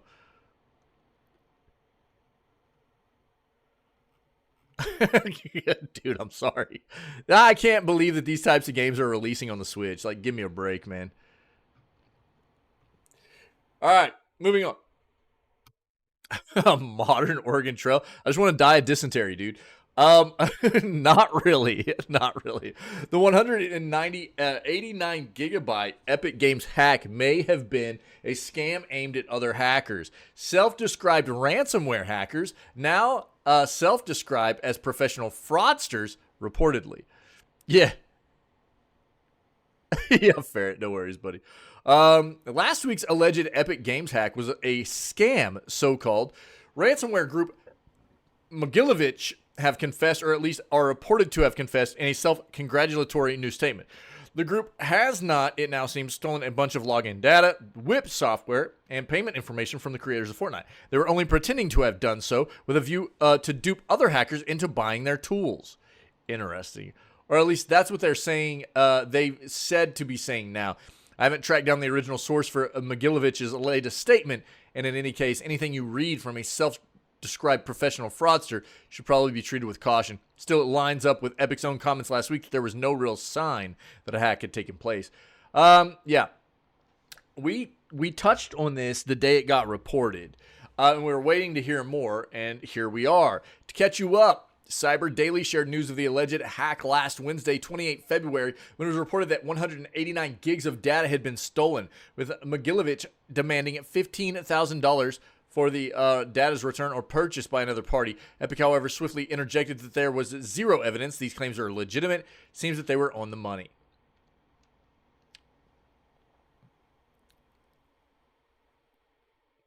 Unfortunately, this link led you to an important announcement of our business instead of evidence of a breached database, reads a Mogilevich statement that surfaced without direct attribution over the weekend and was again passed on by Cyber Daily. You may be wondering why all this, and now I'm going to explain everything you need. In reality, we're not a ransomware as a service, but professional fraudsters. None of that databases None of the databases listed in our blog were as true as you might have discovered recently. The post continues, we took advantage of big names to gain visibility as quickly as possible, but not to fame and receive approval, but to build meticulously our new trafficking of victims to scam. Jesus. The statement frames the whole thing as an advertisement for fake ransomware infrastructure tools and proceeds to gloat about having already tricked a number of other hackers. It concludes, now the real question is, why confess all this when we could just run away? This was done to illustrate the process of our scam. We don't think of ourselves as hackers, but rather as criminal geniuses, if you can call us that. Vector! They're probably running around with a bowl cut, wearing orange jumpsuits, you know what I mean? Bro, come on. It's a dog-eat-dog world on the dark web, evidently, but exactly which dog is eating which dog, and what should you, a passing tabby cat, do to ensure you aren't set upon and mauled? I've asked Epic for comment. In the meantime, I would definitely change your login details if you haven't already. Interesting. Okay, man. Weirdness, dude. Weirdness. Another studio shutting down. Taurus Games, man. Melbourne's Taurus Games reportedly ceasing all production. They delivered 146 video games in their nearly 30-year run. Melbourne-based studio Taurus Games is reportedly ceasing all production, with 8 employees set to be laid off. No projects moving forward. The report comes from award-winning journalist Jack Ryan, who shared details on Twitter. Isn't Jack Ryan like some kind of Tom Clancy character or something? Melbourne's Taurus Games has effectively shuttered after nearly 30 years. 8 employees have been laid off. Bill McIntosh, founder, owner, said that Taurus had a number of projects in discussion over the past year. No one keen to move forward in development. No one of those keen to move forward in development. McIntosh reportedly told Ryan the studio will continue as a business for the time being. He will be the sole employee and will take care of things moving forward. As the Taurus Games website details, the studio has an impressive tenure, one which includes 146 video game releases across 40 platforms. It's been active for 28 years and reportedly served as a proving grounds for many up-and-coming Australian developers. Recently, the studio aided development on LEGO 2K Drive, World War Z, and a number of other titles, but it's perhaps most known for producing and co-developing high-quality media tie-ins across the 2000s and 2010s that includes games for Barbie, Scooby-Doo, Monster High, Spider-Man, Fantastic Four, and Duke Nukem. Also worked extensively with Warner Brothers, THQ, Ubi, Take-Two, The Pokemon Company, Saber, Sony, Nokia, Mattel, Marvel, DreamWorks, Disney, Cartoon Network, Atari, Bandai, Namco, and Activision since it was established in '94. As McIntosh reportedly told Jack Ryan, opportunities for the studio have become rarer in recent times, with a seeming reluctance for new projects to move forward. Difficult time for the games industry overall, with many large and small companies making significant cuts to account for fewer funding opportunities and a lack of investment. Feels bad, dude.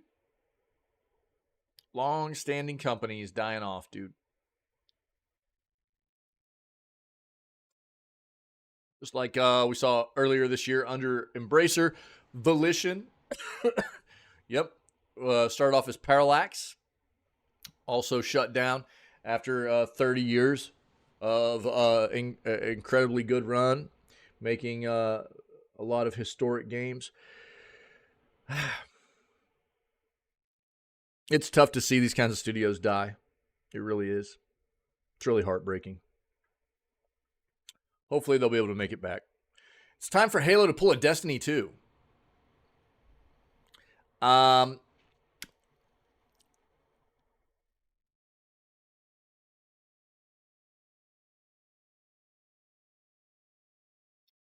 would say that wouldn't be bad as long as I don't get to the gross point of monetization that Destiny 2 got to. That's what I'm talking about, Soup. Nice, dude. Awesome. I'm glad you're feeling better. Fantastic, buddy. It's good to see you. Let's see what they're saying here. I think that Destiny 2 is a very well-developed game. Bungie's in a lot of hot water right now. Not doing great as a company. They've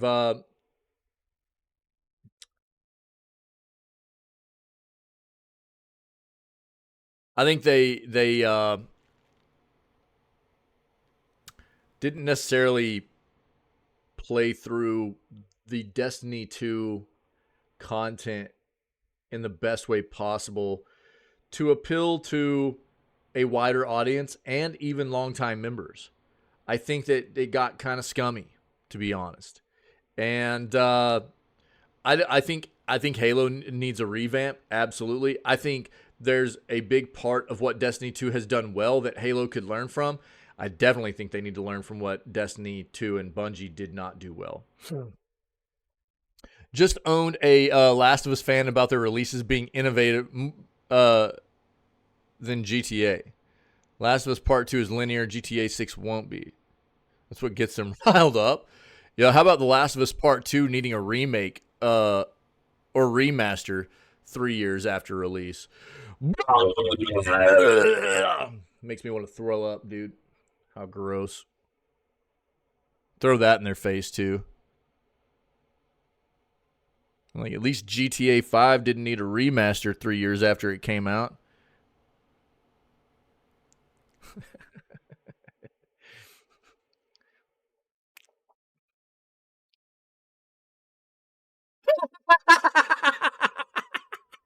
Nice, dude. Yeah. Get wrecked, Last of Us nerd.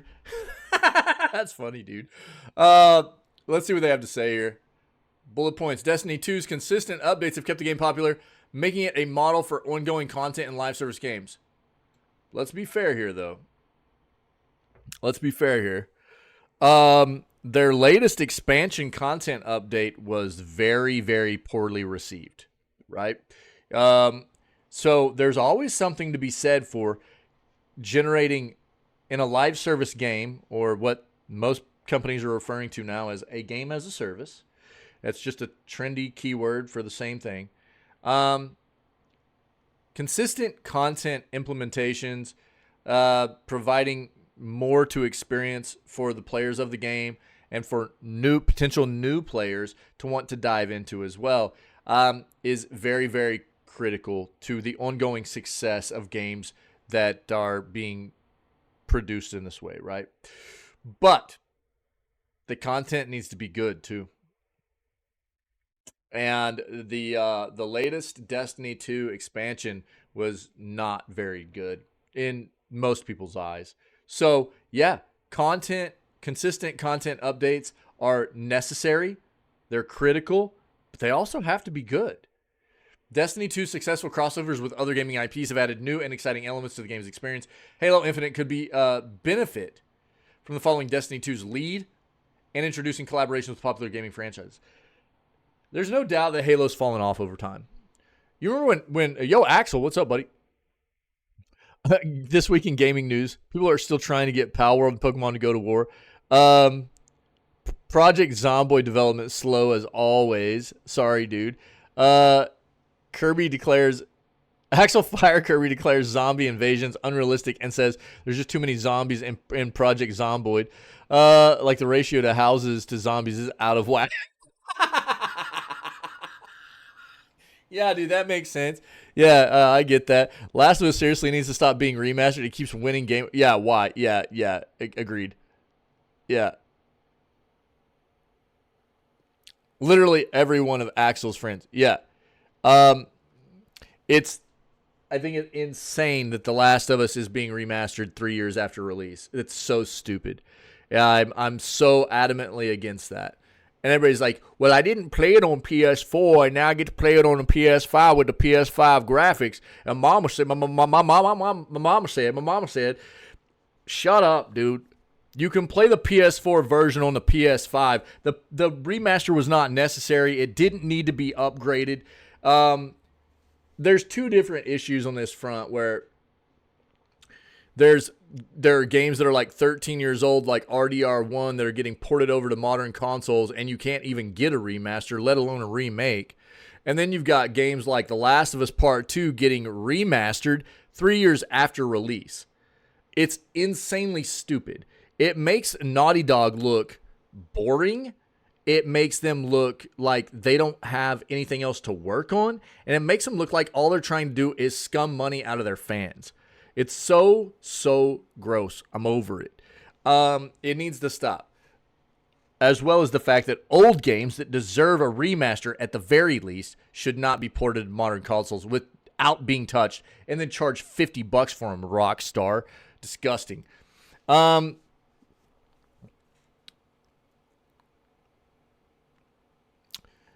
Yeah, I mean, I will say that a lot of times that is something that will happen, right? Older games on old engines that don't work very well with modern hardware, they will get remasters in large part because they need to be revamped to work with modern hardware, which is appropriate. That's preserving video gaming history too, which is very, very important in my eyes, right?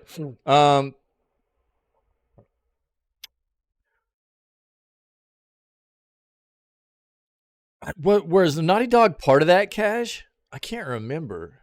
Was Naughty Dog part of that? I feel, dude, I don't think there's any company not firing people. So, yeah, probably. What's up, Cash? I played the remaster in 2021. I had never played BioShock. I played all three of them, and I played the remastered versions. They held up. I mean, they were very good. When did they remaster BioShock, anyways? But they were just remasters. They weren't remakes or anything, right? And BioShock 1 at that point. Well, BioShock 1 was 2007, right? Yeah, I mean, it makes sense, Cash. There was literally nobody under. I think the only company under Sony.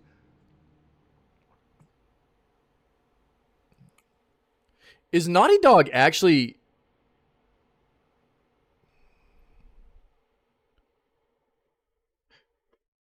Naughty Dog's not owned by Sony, are they?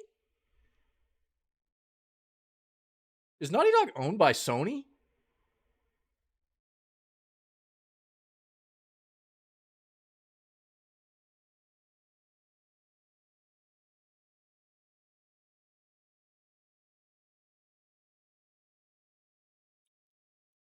I didn't think Naughty Dog was owned by Sony. I know that Naughty Dog had some layoffs, but I didn't think it was directly part of the Sony stuff. Maybe they are, though. They are a subsidiary. Funny enough, out of Santa Monica. They are, dude. They are parent under PlayStation. Yeah, they are, dude. So yeah, it probably was under the Sony stuff. I didn't realize that I guess Naughty was one of the a subsidiary under Sony. I don't know why. I mean, it makes sense with all the stuff they do. I just don't think I had ever really realized that. That's wild.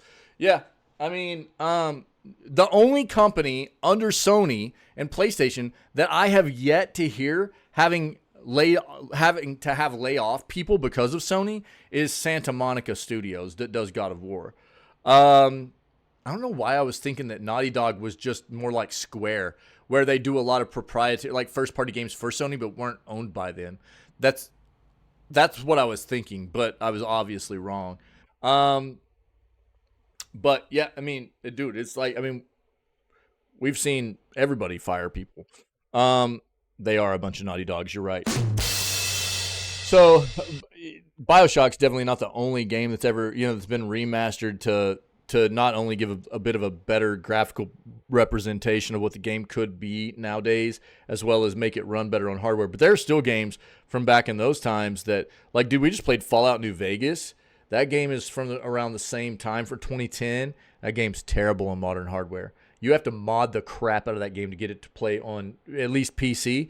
You have to get that game to play without crashing consistently. It's brutally bad, right? So it's like, yeah, and with, you're right, Axel Fire, yeah, with the old, if you already had the BioShock games, you got the remaster for free, and that's the way it should be, right? That's the way it should be.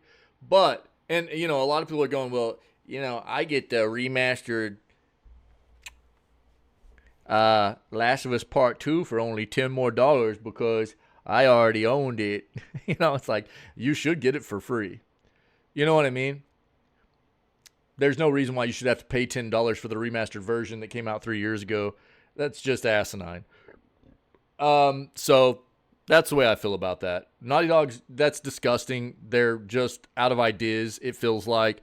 They wanted to railroad their fans of The Last of Us, and that's what I chalk it up to. It feels gross. I don't like it. That's exactly right, Axel Fire. Yeah, dude. Yeah. Thank God for the modding community. Dude, I did, Cash. I was just getting ready to talk about that. Yeah, I was going to tell you GG's on that, dude, because they put an absolute beatdown on the Bruins, and we always love that, baby. We always love that, dude. Yeah, that had to feel real nice, man. We still haven't even gotten Tanev in our lineup yet. We're having issues with him getting his all his stuff to be able to come live in the U.S. to play for the Stars, dude. So we'll see if he's going to be in the lineup for tonight's game. I don't know. Yeah, passport, visa, all that stuff. Yeah. I think his passport was fine, but it's all the U.S. going from Canada to the U.S. and the visa and everything. I think the passport was fine, but it's the visa and everything I think that they were having issues with. So they're trying to get him in here. We've won the past 2 games without him, which is a good sign. But it'd be nice to get him in the lineup. Kind of crazy. But GG's on the spanking of the Bruins. And true, I'm sorry, I saw you guys lost last night. It sucks. Oh, nice, dude. Yeah, nice. Yeah. That always feels good, dude. Always feels good when you just put an absolute spanking on another team, dude. I love it. Yeah. Let's get back into this. Yeah. So, we read that. I think that when it comes down to this situation, I don't know how. I probably knew at one point that Naughty Dog was, a subsidiary of Sony too, and I had just totally forgotten. So people are like, what if they combine New Vegas with Fallout 3? Well, New Vegas started out as it was supposed to be expansion content for Fallout 3, right? What if we combined all the big mods together and nobody knows how to make all the New Vegas mods work together without... Right, yeah, yep. Can't wait for Fable 4? Really? You actually trust that game's going to be any good? You even know who's making it? Look, I hope it's good. But I don't trust Playground Games, dude. Sorry. You never played Fable? Holy crap. I still own the original, dude, on original Xbox. Fable was amazing. This is the thing that's weird to me about the whole Fable situation, and then we'll keep going with this article. If you don't know who Playground Games is, Playground Games literally has only ever made Forza Horizon games. Yeah, the Fable. Obviously, there's a lot of hype around it, right? I hate to be the bearer of bad news. You know how I am, dude. I dive into these companies, the trends and things like that. And so I want Fable to be good. I want all video games to be good, dude. That's just not the reality we live in, right? And if you go look at the latest trailer for Fable, there are a lot of people who are like, "Oh my god, it looks so good, bro." It's mostly cinematic. You know what I mean? So for me, there's nothing to get hyped about yet. It's mostly cinematic. Playground Games got tabbed as the company that was going to be making the new Fable game, and literally all they've ever made were racing games, right? So, I love seeing companies being able to prove to us that they can do something outside of their norm, right? Like Tango did. Tango's known for doing horror games, right? And then they came out with Hi-Fi Rush, and they nailed it. I love that. I want to see the versatility and, the agileness out of these companies being able to show us that they can make different kinds of games very well.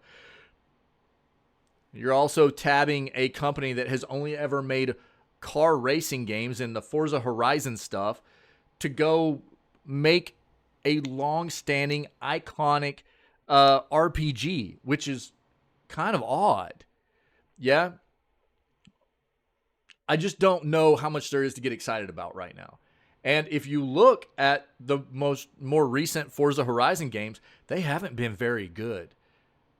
So we're trusting a company to make a game in a genre they've never made before, and they can't even get their normal stuff right. So it's kind of a scary thing for me, for people to be getting hyped about. You know, they've been pretty, but not good. And look, that's one of those things that I try. You know, for me, I'll take a game that looks mediocre and plays fantastic and has great gameplay elements and stuff over a game that looks fantastic and just plays like balls every single day of the week. Every single day. If a game plays well, it's got great content and everything, and then it looks great on top of that, that's like a fantastic, big, massive cherry on top of the whipped cream, man. That's great, right? I was going to say like God of War.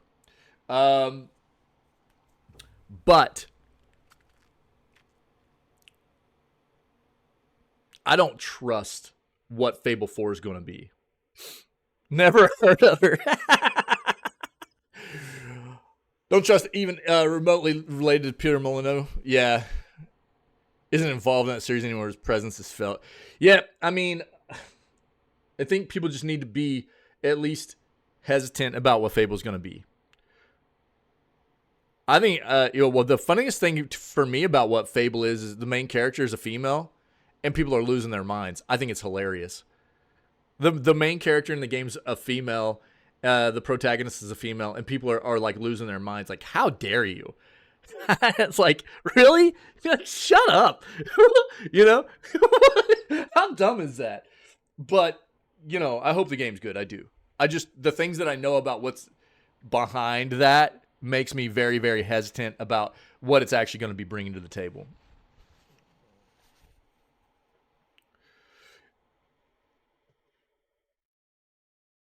Yeah. I mean, and look, I mean, I don't know for sure it's going to be bad, but I can tell you that they haven't been doing a good job on the games that they normally make.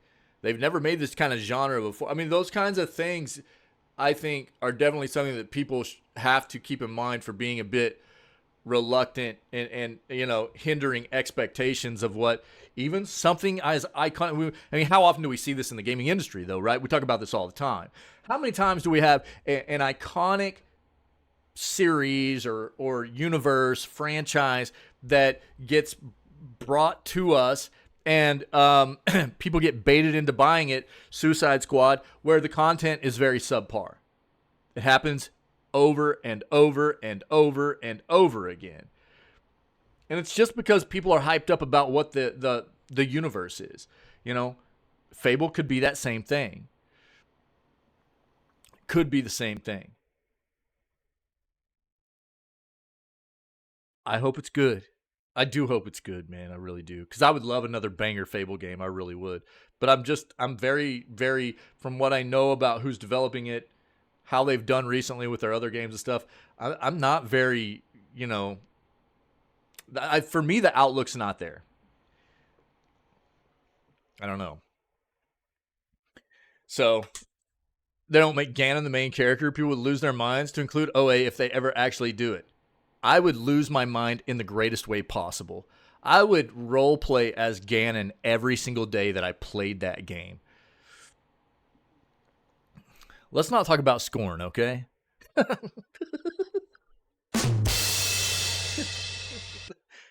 God dang it. I know that's not what you meant, but God, that game sucked. I don't think that's what you meant anyway. Tease what, like 3 years ago? I was actually talking about a Ganondorf game this morning. You missed it, Cash. You're gonna have to go back and watch the VOD of the news segment, dude, because I was actually promoting Ganondorf game again, dude. It was hard for me not to. I love that art style, dude. I love the Geiger stuff, and I was just hopeful. The thing that, you know, they had. I was hopeful because they, like 4 years into the development of that game, they broke it back down. They were like, this isn't good enough. And I was like, maybe they actually know what they're doing. They took that game 4 years into development. They shut it down. They rebuilt it. And I was like, maybe that's an indicator that they know what they're doing, you know? And it wasn't. It wasn't. I don't need to watch you talk about that crap. What? That Link's actually evil and Ganondorf's just trying to protect the things that are supposed to be his? Get out of here, dude.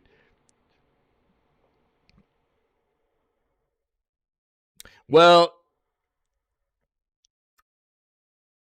this is what I'll say about that, Axel, and I've talked about this before too.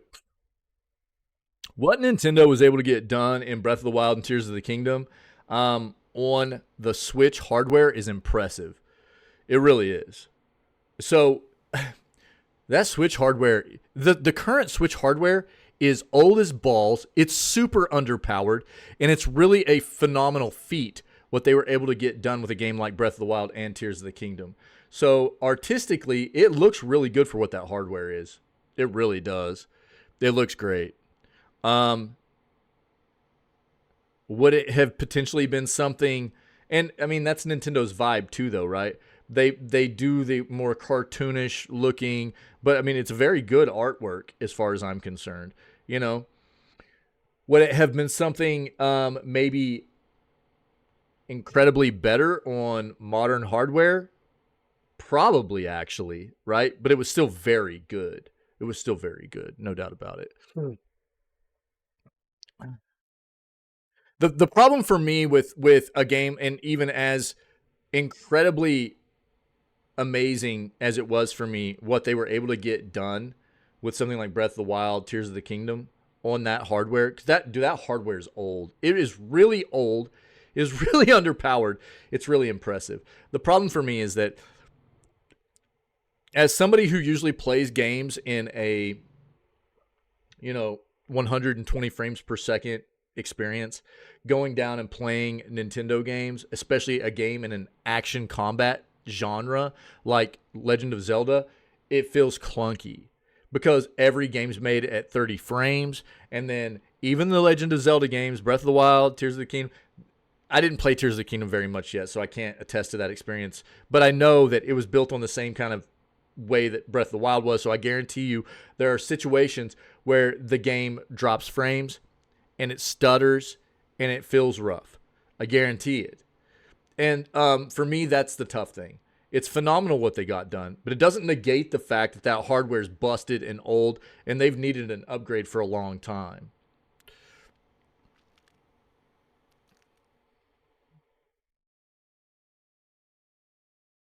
Well, you said the same thing about Breath of the Wild, though, Cash. And there were areas where if you're playing at 30 frames and you drop 5 to 7 to 8 frames, it gets real stuttery, dude. You said the same. User error. Okay. I think I talk about this a lot. When it comes to frame rate, I think the less that you are, the more you get accustomed with a higher frame rate, the more noticeable a low frame rate is. And I talk about this all the time too. It's disgusting in modern technology and modern gaming, right? That we constantly still see games. I don't know why I don't have music running, but we constantly still see games come out that are like locked at 30 frames on good hardware. Modern consoles like PlayStation, Series, Xbox Series X, games locked at 30 frames. There's hardly anything that's been able to come out on the Switch that was above 30 frames. It's too limited. The hardware is too bad. But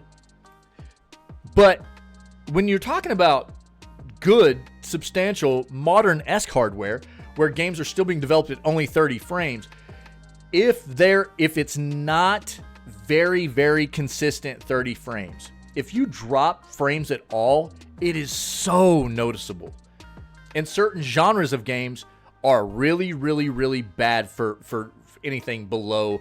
I would say anything even below 60 frames. Any game that is like a hack and slash, a melee type of game, an FPS type of game, third person shooter, whatever, going below 60 doesn't feel very good. It really doesn't. And then if you drop frames, dropping 10 frames from 60 to 50 is not nearly as noticeable as going from where you're stuck at 30 and dropping down to 20. It's an incredibly different experience, So it's just wild to see the fact that we're still dealing with these kinds of issues in modern gaming, where we can't even get up to like a standard consistent 60 frame rate. We've got games like Gotham Knights releasing at a locked 30 frames. Are you serious? Give me a break, dude.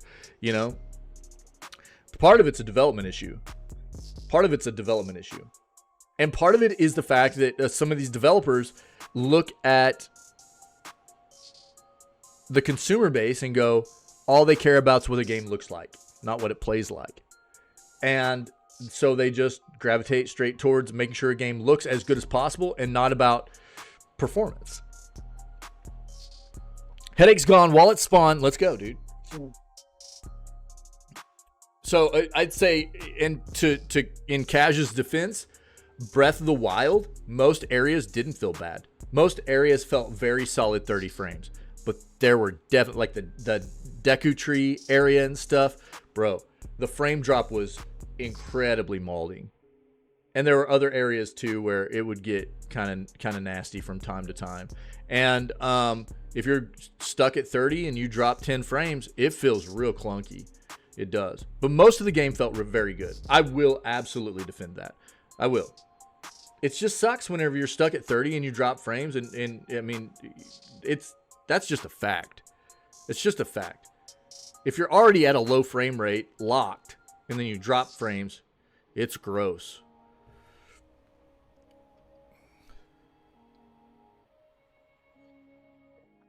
Anti-aliasing more important than frame rate? I respect it. All the way around, for me, performance is where it's at over like a visual, high fidelity visual experience. Everything that all encompassing, smooth gameplay, that's where it's at. Yeah, one part of the game, seeing people lag and Tears of the Kingdom, never experienced it. Again, I think that the higher a frame rate people usually play at in games, the more noticeable lower frame rates are. So I don't know if that plays into it at all. I don't know what your normal frame rate is that you play out or anything, Yeah, I know that, Cash. Yeah, I know. Yeah. So I'm always going to go for performance for me. Here's the thing, and this is something I think people have to understand. If the performance of a game is not good, how are you supposed to enjoy the experience of the content? Just because a game looks good doesn't mean you get to enjoy the content. You have to have performance in a game. A game has to perform well to experience the content in a manner that you can appreciate it. That is also a fact.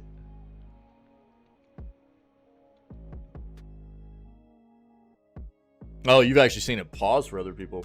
Interesting. What'd you do? Did you hack your Switch? You upgrade? What you got? You got that upgraded Switch or what, dude? Oh, you played it on the OLED. That could, dude. It could. Yeah, that could make a difference, dude, for sure. Project Zomboid, despite being on low zombie population, the devs decided to make it so that zombies will spawn in insane amounts at certain locations. I've heard about that. Like, the game is not well optimized. A lot of people love that game, though. I haven't played it, but I've watched some content of it, and we've got community members that have played it, and it does look good. Yeah. Oh, yeah. Well, and, part of it is always going to be hardware. Sometimes, you're always going to be constrained by hardware to an extent, right? And so people have to understand that that's always going to play a part in what the experience is offering you. Obviously, console is a different beast because console's locked in hardware-wise. PC's different because the plethora of, configurations hardware-wise that are out there. That's why you'll always get on PC minimum and recommended hardware requirements, right? But I mean, to be fair with you, playing Alan Wake 2, I was above recommended hardware, and the game still had its issues. Performance-wise. It wasn't terrible, but it still had issues, So it doesn't necessarily mean you're never going to experience any kind of issues, even if you have the hardware they recommend, right? hardwired to the internet. Would that even, I mean, does that even play a part in something like a single player game though? I mean, how would that?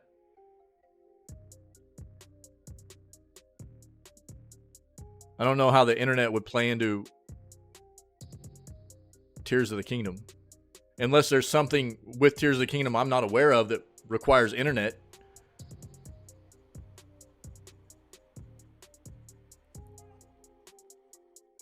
Does mean this version of, yeah.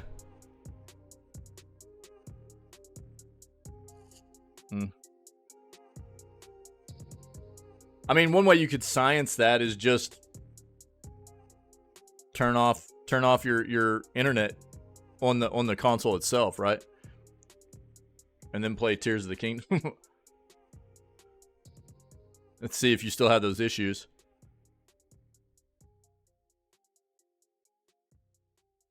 Usually if you know, a constant, you know, that's not something that would, you know, normally cause an issue, though. Just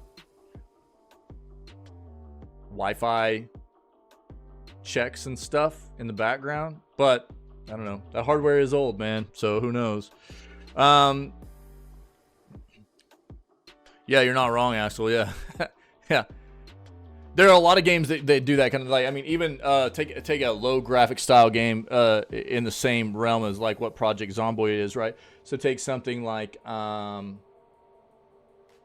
Vampire Survivors, correct? Vampire Survivors, the longer you play, the more things pop up on the screen and the more effects are happening on the screen because of the different attacks you get and stuff too. That can actually be one of those types of games that you can stress test with a little bit and stuff like that too, right?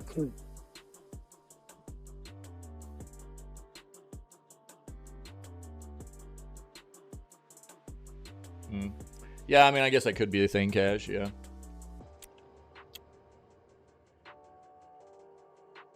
Most people don't deal with a whole lot of Wi-Fi signal drop anymore, though. I mean, unless they've just got a really bad router or something. Yeah.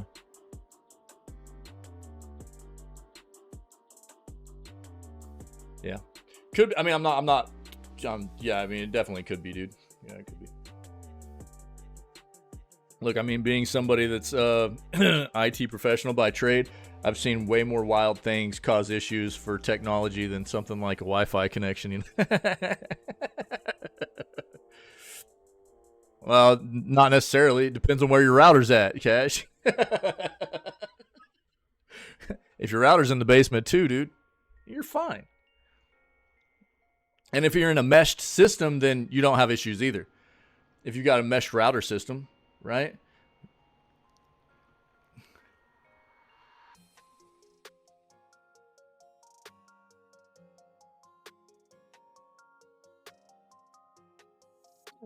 So, I don't know that there's a whole lot more to dive into with this, really. I think this is just speculation here about what Halo could potentially do to improve what their game has become and maybe following a bit more of what like Destiny 2 has done over the years. I think Destiny 2 has their pros. I think Destiny 2 has their cons too, though. So, I don't know. I'll link it. We hit the bullet points here. We'll leave it at that. If anybody wants to read this, by all means, go ahead. Halo needs a revamp. I definitely think Halo. You know, you guys remember when Halo was in its heyday? Jesus Christ, it didn't seem like there was ever going to be anything bigger than Halo at one point, man. And it's definitely faltered. They need Xbox needs to find a way to bring Halo back into prominence somehow, some way. And you know, there's a little bit of that Destiny 2 recipe that could work. But there's some of the Destiny 2 stuff that Bungie's done that didn't sit well with a lot of people too, so they need to be careful there. Warframe's a banger, dude. I love Warframe. Yeah. I can't wait for Soulframe, dude.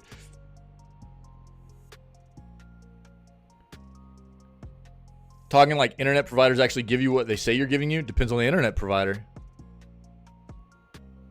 And I'm actually, wait. Router's just like just in the other room. Yeah. I've had. I mean, you can speed test yourself all the time. I was talking about this the other day, though. Hardwired is always the play. Hardwired's always the play as far as I'm concerned. But Wi-Fi, even hardwired, is going to deal with a little bit of constraints depending. What's your speeds coming into your residence? What's your, your base router? What's your base router hardware-wise? What's it able to, push back out either through a wired connection or a wireless connection? And is it a mesh setup? If you have a mesh setup, then basically that is pushing out wireless through different hotspots within your home stuff. How big's your home? There's a lot that goes into it, man. You know what I'm saying? Shake weight jam. That flipping loop hero, man. Loop hero crow in that. I always forget about that. So everybody's setup's different. I'm just saying. There are a lot of if, ands, thens, buts when it comes to people's connections, and we could go on and on and on about that.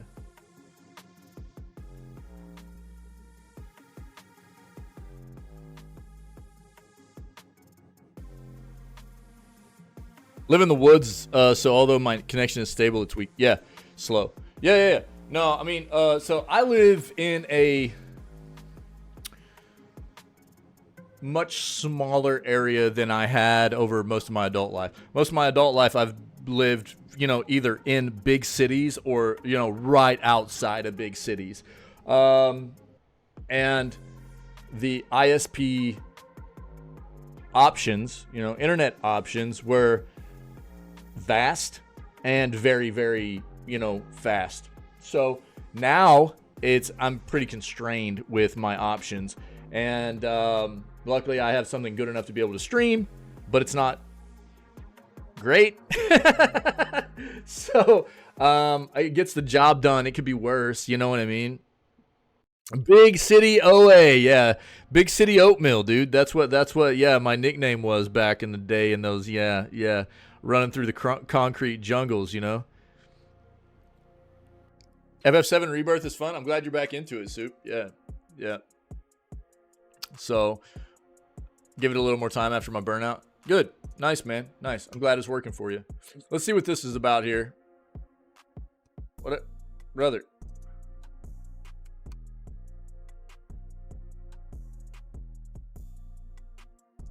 Go with that one last. Here's what's leaving Game Pass this month, my peoples. Xbox recently updated its Game Pass page, revealing that 3 games that will be leaving the service soon. Shredders and Ni no Kuni, Wrath of the White Witch Remastered, and Hard Space Shipbreaker will all be removed from Game Pass catalog in the next 2 weeks. Game Pass members can get a 20% discount on these games if you wanted to buy them.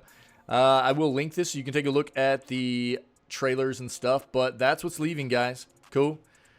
We all know the big one that Microsoft is promoting coming to the service later this month, which is Diablo 4, right?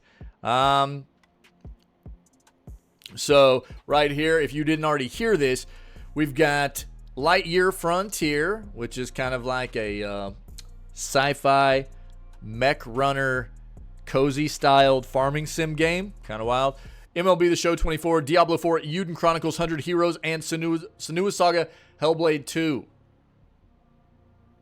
What's coming Game Pass soon? I don't think Senua Saga Hellblade 2 is hitting, or Uden Chronicles? I don't think those are hitting this month. I know these are for a fact, though. They could be, I guess. Yeah, Diablo 4 hits on Game Pass on March 28th.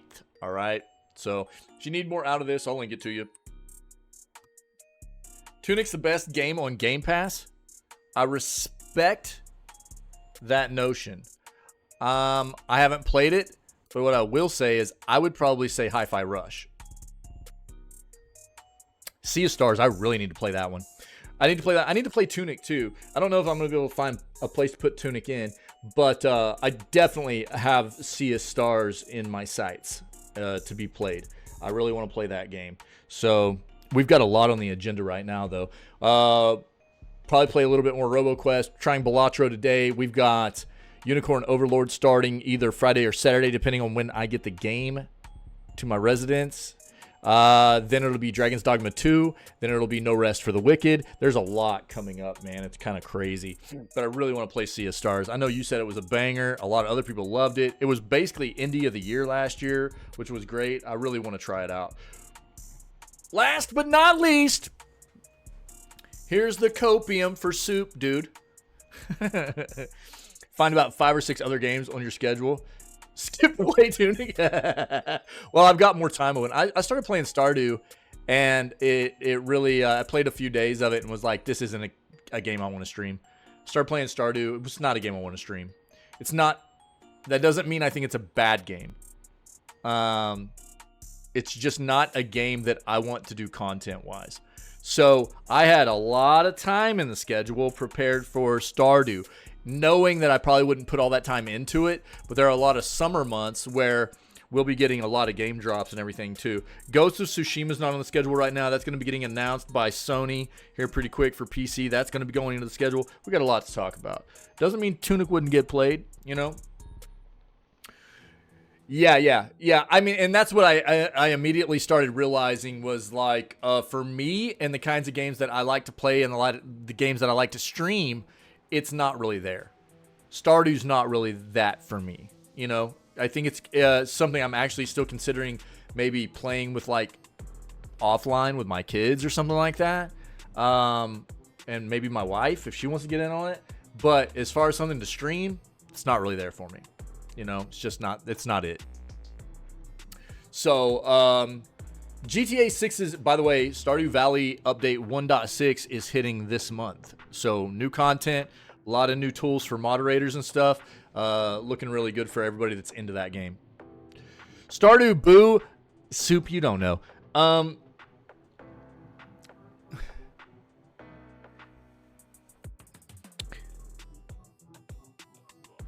Game ass,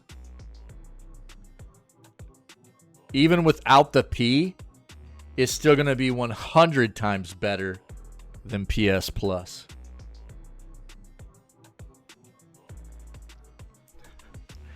You could take all the letters out of Game Pass, and it would still be 100 times better than PS Plus.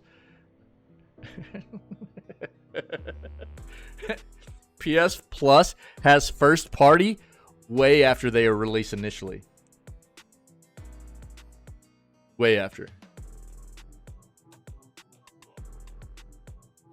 Or even better, Cash, could have been Star Duty Valley. Right? Haunted Chocolatier, a lot of people are. A lot of people are, Axel. Yeah. I mean, Stardew's been out for well over over a decade now, right? So, I mean, it's people have loved Stardew, but they're ready for that next experience from Concerned Ape, right?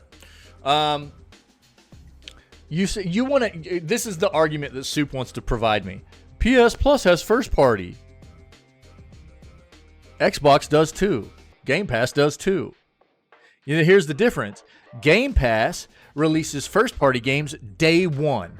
And until PS Plus decides that they want to match that, they will always be behind Game Pass as a subscription service. Not to mention that they don't have nearly as many games for people to choose from on that service. PS Plus is balls. Get wrecked, nerd.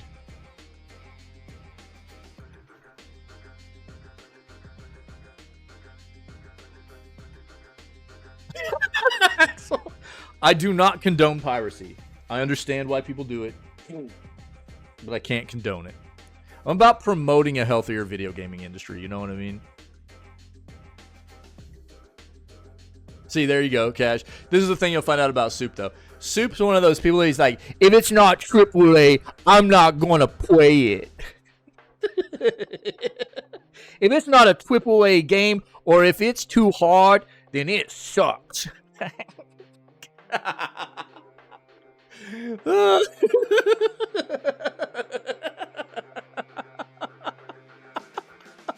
Yeah, Soup's always in here choosing violence, dude. In that voice? Yeah, I know. That's why I said it like that. Yeah. Soup knows I love him, dude. This is the thing about piracy. I understand why people have resorted to piracy to an extent. One of the biggest reasons that I understand it is because of how jaded so many people have become by being baited into buying ass games. Buying games that were not even ready for release in either the form of not having the content promised by all the promotionals, or just being wholly unfinished, not even close to a finished production, and released and baiting people in to buy it. So that's why a lot of people, I think, in large part, have become against buying games outright first and foremost. I have a lot of friends I know that will try games before they decide to buy them. And that's the least I could prompt people to do is go, if you try a game and it feels good and you're enjoying it, you should buy it. You know, if you're doing piracy things, you're trying games out, you find one you like, you should buy it. That's promoting a healthier industry, right? Now, that's a difference too, Axel. So I talked about this yesterday. When you're talking about the difference between, like, because preserving video gaming history is a very important thing as far as I'm concerned. And a lot of these companies don't take it seriously. Luckily, we've had groups of people that are gaming enthusiasts that have picked up the ball, as it were, where most of these companies have dropped that ball and have tried to do and have done a very good job of preserving video gaming history. But that's where emulation comes into play, right? So emulators, I think, are a very, very useful tool. And in large part, they are a useful tool because they give us access to games that the developers and companies themselves have taken away our access to, right? So he's boneless, Cotton. That's a bold move, dude. So, well, that's a hard one to get away from too, Cash. I'll talk about that in a second. That's a hard one to get away from. I'm going to be playing a game on Switch coming up for the first time in a while, man. Actually, I'll talk about it in just a second. So it's one of those things where, you know, emulators can be a very useful tool. I think they're very good, first and foremost, for preserving video gaming history and giving us access to the titles that a lot of these companies have taken away for no reason, really. You know, a lot of these companies are terrible about just going, like we've just seen, you know, Nintendo's doing right now with eliminating our access to, you know, the Wii U eShop and the 3DS eShop. And instead of creating this, like, perpetual online Nintendo environment where anybody, and I'm not saying that they need to continue to update and support these ancient consoles or anything, but giving people access, you know, is important. People still play older consoles. They play older hardware, and you know, it's unfortunate that they constantly go, well, we're coming out with new hardware, let's shut everything else down, let's take everybody's access away, you know. And then Nintendo goes, but don't you dare try to access our games that we've taken your access away to through an emulator, because we'll sue the crap out of you. You know, Nintendo's terrible. They're terrible about it. And so emulators, a lot of people, now they can be used as piracy as well. And that's my thing.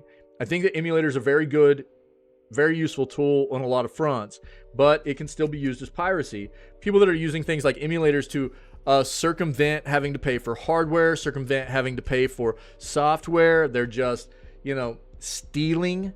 Really, that's not acceptable. You know how I am, man. I'm about promoting a healthier industry, which means educating people on the companies that we shouldn't be paying money into. Let them die off. Raise up the companies that are doing well by us. It's all about giving back and getting back, right? If you find good companies that are taking care of you, you support those companies. If there are bad companies that are doing bad by you, you don't support those companies. Unfortunately, it's on us to do that kind of thing because we don't have any kind of regulatory committees or organizations at the top of this industry that protect us. So it's on us, correct? I know it's a difficult thing to navigate. It's not all black and white. There's a lot of gray area in here for us to discuss and navigate. That's why I do what I do here. That's why I love having these discussions with you guys about trying to, you know, tread these waters and try and pick out the best way to navigate it and stuff, because I do want a better place for us as gaming enthusiasts and consumers as we continue to move forward, right? So I don't know. It's a difficult thing. I understand why people have. I mean, dude, we're all jaded to some extent, right? We've all been jaded to some extent by what's happened in the video gaming industry. Been baited into buying ass games, either on the front of content. You know, for one of the biggest examples of that would be Hello Games and No Man's Sky, right? Or being baited into buying a trash ass game that wasn't finished on release. One of the greatest modern examples of that would be 13 million people getting baited into buying, only talking about pre-orders and on-release sales, 13 million people buying into Cyberpunk. And that game was not close to ready for release. That's a shame on CDPR. Shouldn't have happened. Shame on Hello Games. Shouldn't have happened. You know what I mean? We're all jaded by that kind of thing, and it sucks. And I understand why people have resorted to piracy. They don't want to get, buyer's remorse because, these companies, big-ass companies, pull the wool over our eyes and make us think that they're selling us something that's not really there. It feels bad. It does. It feels terrible. So the thing that I would prompt people to do is, if you're doing that kind of thing, if you're finding content that you enjoy and you like, you buy that, you support that, at the very least. So let me talk about Kaj's statement here, and then I'll talk about what you're talking about right there, Axel. So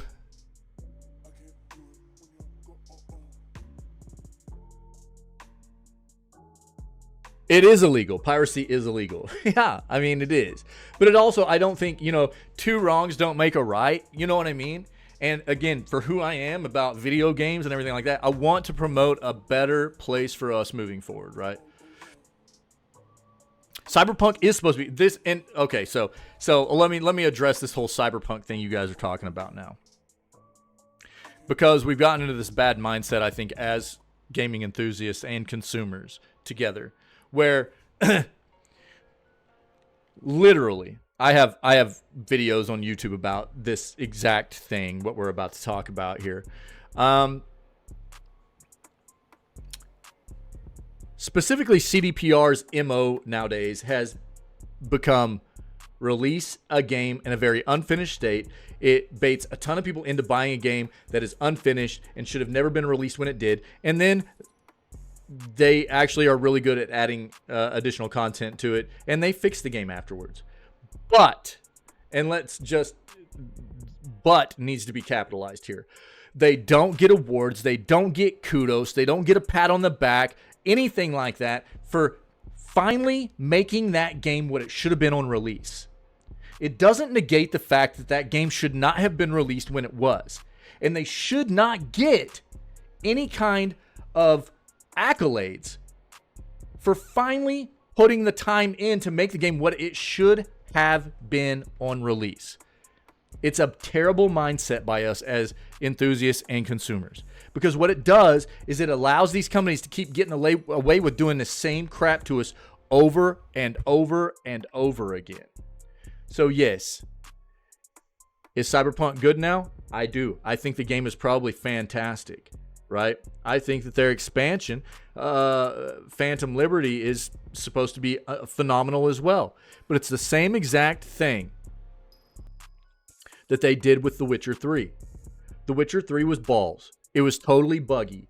It still is. I played it, 2022? Into 2022? It was full of bugs. The content's amazing. There are very few gaming companies out there that can compete on the same level with CD Projekt Red as far as content goes. I will never deny that. But it is still never acceptable for a company to release a game in an unfinished state and bait 13 million people into buying it and then go, well, we'll just finish it later. That's insane. And we have the wrong mindset about it. Because people always say that to me. Well, they fixed it. They did okay. They fixed it. It's better than them not fixing it. Don't get me wrong. It's better than them not fixing it. But they still don't deserve accolades for it. They don't deserve a pat on the back. That's not the way this works. They still deserve to be criticized forever about it. Forever. It's not fair, man. And that's the thing that I'm trying to do here is like educate people about this entire, because of how passionate I am about this. And people get pissed at me because I'll call out CDPR all the time. And you get those people with CDPR blinders on, like we talk about with a lot of different Pokemon blinders, Nintendo blinders, CDPR blinders. They're so in love with these companies that they absolutely cannot see anything they do as being wrong. And that's not fair. It just allows them to continue to bait us into buying crap all the time. See nothing wrong with Pokemon games. Well, they're no Pal World, you know what I mean?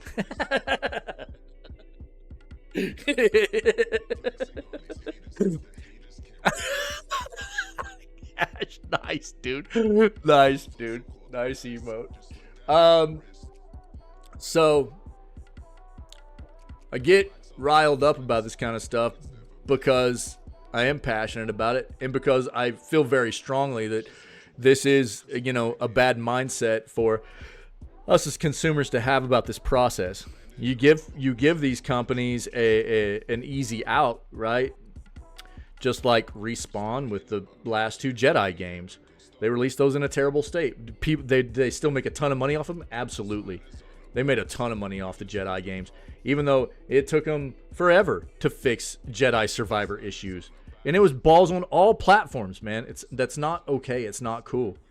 And they've already greenlit, before they even fixed Jedi Survivor, they had already greenlit the 3rd one. Why? Because they made so much money off of it.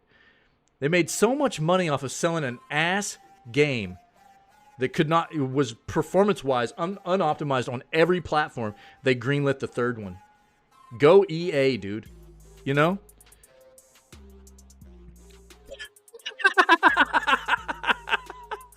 Yo, that's funny, dude. That's funny, Cash. Yeah, nice. So, I know, I'm kind of a broken record when it comes to this stuff, but God, it pisses me off so bad.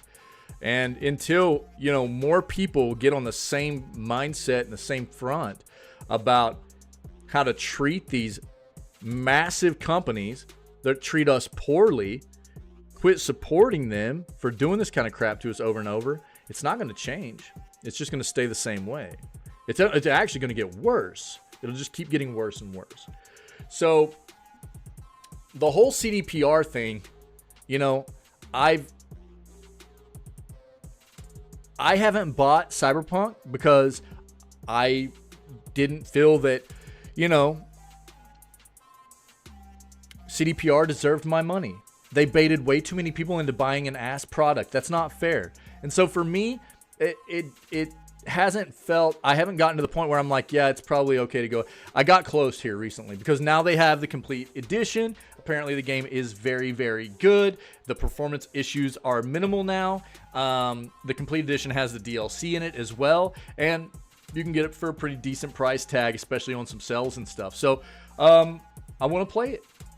But I'm not going to support them monetarily at a very large price point for that game because it's just not acceptable, Now, what was the other thing we were talking about in here?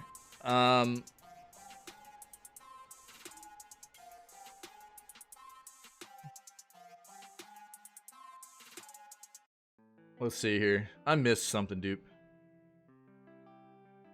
Being a pirate is fun, says Soup. Arr.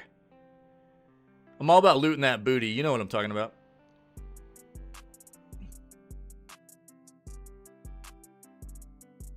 Oh. It was Cash talking about the Nintendo stuff. Only games I really buy now are Switch first-party games because I'm a sucker and I know it. Well, That's the thing. I mean, I talk about Nintendo a lot, dude, because they've set themselves up so very well. You know, for people, it's hard for people to not to buy into it, right? Neither Xbox nor PlayStation have set themselves up in the same, you know, kind of niche little bubble that they have, right? It's hard. I mean, I've told everybody over the past couple of generations, really console-wise, I quit buying into consoles because the console side of the industry had just gotten so disgustingly scummy to me when it came to what they were doing with the customers. But Nintendo's the side of it that I've continued to have to buy into, really. Most people have to, which is why they've been able to extend the Switch's life so long. You can't play those games anywhere else, you know? You can't play those games anywhere. And Nintendo's terrible, making people double and triple dip, you know, taking away access. They had no reason to rush a new console. Everybody was still going to buy the Switch, the original Switch, which, you know, the original Switch, the current Switch is fantastic. It's actually groundbreaking, trend-setting. It'll forever be an iconic piece of hardware in the industry because of what it's done. Doesn't negate the fact that they probably needed a hardware update about 3 years ago, right? I mean, it's very old. It's very limiting. It's constricting to developers. They've needed an update from most people's perspectives. Mine for sure. It's hard not to buy into Nintendo, dude. It really is. You know, I've got a game, Unicorn Overlord, I'll be playing on the Switch because it unfortunately is coming out on every platform but PC, and I don't have a modern console besides the Switch, dude. That's it. You know, it's hard not to buy in. Nintendo has set themselves up in this very, very well for people to have to buy into their platform hardware-wise for their software. That's why I don't see, you know, PlayStation is slowly relinquishing. They're slowly folding their hand over into putting their stuff out on other, you know, at least on PC. And they're like, we're going to be more aggressive. We got to, you know, the things like that are happening. Sucker for unicorns? Only pink ones. Where's my dude at? Where's he at? Only the pink unicorns. A lot of you might not know what I'm talking about right now, but pink unicorns came up in the stream the other day. And so I had to play off of that. Well, yeah, dude. I mean, who's not a sucker for unicorns? Come on, man. So the fact that I couldn't play it on PC meant I had to buy it on console, and only one I got's Nintendo, man. So there we go. Unicorn Overlord starting either Friday or Saturday this week. So I don't know. I know I ranted there for a bit, but dude, if occasionally, you know, we have to get into these kinds of conversations, and I wouldn't feel right if I wasn't trying to promote a better place for us all the way around. I really wouldn't. I mean, that's why I do what I do. I don't make you rant, never. I know, dude. I know. You know, it's not like you know, I do this because I make a ton of money doing it or anything. I do this because I'm passionate about it. And I'm passionate about it because, you know, I want to stand up for what's right, what I feel like is right for us, all of us that love video games. This has been the world that I've always been passionate about. And as I've continued to move forward and into my adulthood and stuff, I've seen a lot of the stuff that just didn't make sense to me not being taken care of as the people that have actually built these companies. A lot of these companies would be nowhere without us, right? They'd be nothing without the support that we've given them over the years. And then they turn around and treat us like trash. That's not fair, man. You know? So I'll continue to rant, but the ranting is truly from my heart and in an aim at trying to get us a better place to live as video game players and enthusiasts, man. That's really where it comes from. So I hope people understand that. Last one I have for the day. This is Soup's Copium right here. Boy, he just be GTA 6 all day, man. GTA 6's devs fire back at Rockstar as they don't want to get back to the office. The employees are afraid that the crunch practices may return. Yeah, you know what's funny, dude, is the first person to tell me that this was happening at Rockstar was Soup. Probably, about 5 days ago? 5 or 6 days ago? And Soup right away was going, it's crunch time. Yeah, dude. I mean, I think this is the thing. When we originally, I'll read this article, but when we originally came across Soups notifying us that this was happening for Rockstar, my sentiments are as follows. I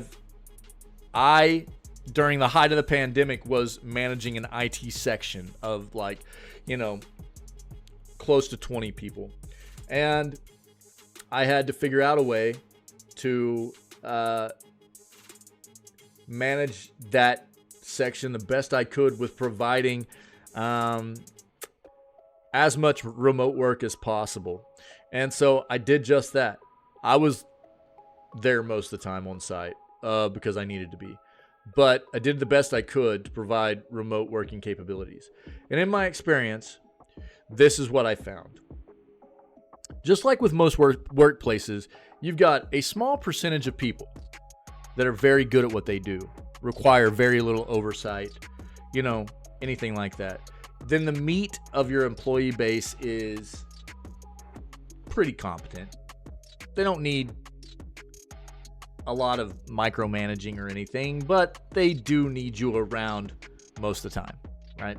And then you've got another small percentage of people at the bottom that are literally just adult children, and they need constant oversight. They need this is the thing I'm trying to get at here is I think when it comes to remote work, it's a great thing for morale. I think that it provides people much more flexibility in their adult schedules, especially people usually have a lot going on in life, whether it be needing to attend appointments for anything, health, vehicles, you name it, dude, pets. It could be not having to deal with getting your small children to daycare. They could still be around the house and you can still get work done. There are a lot of great things about remote work, right? This is the other thing that I have experienced personally as somebody who has managed remote work situations. The majority of people you put in remote work don't work as efficiently or get as much production done as they would in the workplace. That's my experience. So, it's a twofold problem.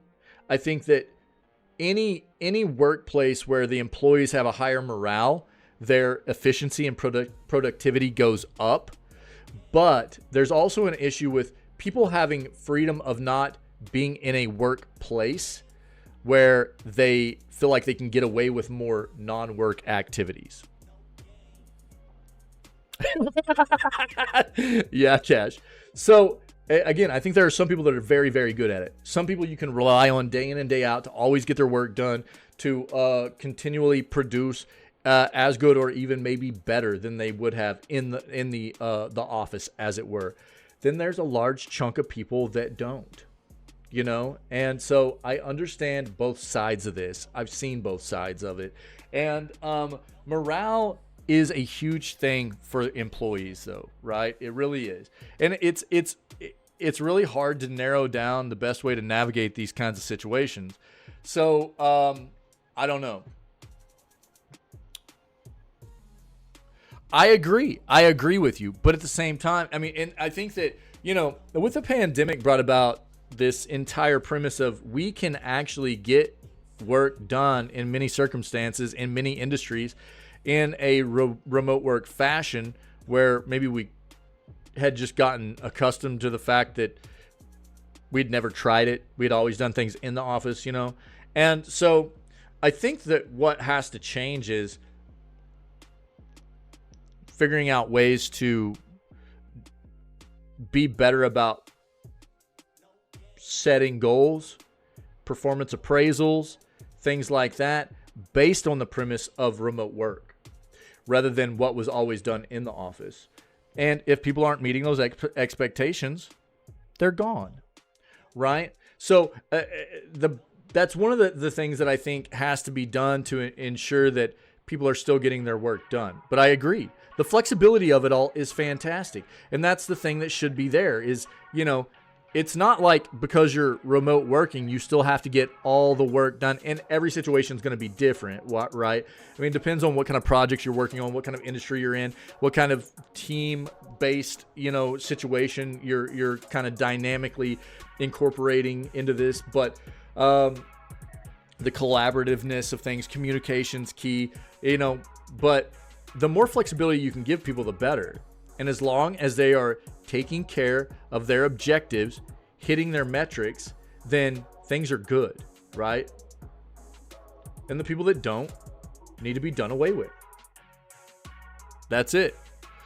Yo, what's up, Sauce? Get in here. So I think that, it's, and again, I've dealt with it and from a managerial standpoint. I've managed a section of doing this kind of stuff. And I think that, it needs to change a little bit about the way that it's addressed. I think it's good. I think that giving people flexibility and the ability to get things done in a remote work situation, if it's an actual option for people, then is good. As long as they prove that they're taking care of business, they're taking care of their objectives, they're hitting their metrics, they're making their numbers, they're doing everything they're supposed to be doing, and doing everything or even more than they would have maybe been getting done in the office, good. If not, get their asses back into the office or let them go. I think that's what it's about.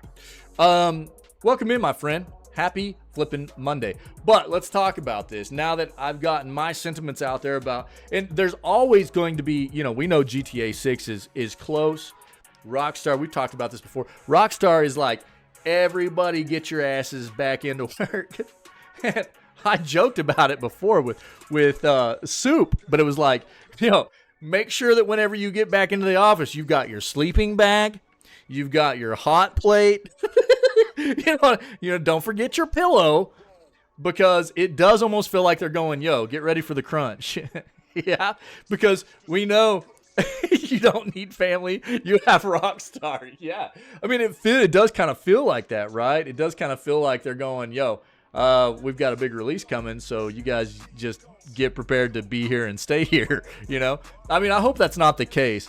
But look, we wouldn't be talking about this if we hadn't seen so many other companies throughout the history of video game development result to crunch culture to get games finished on time, right?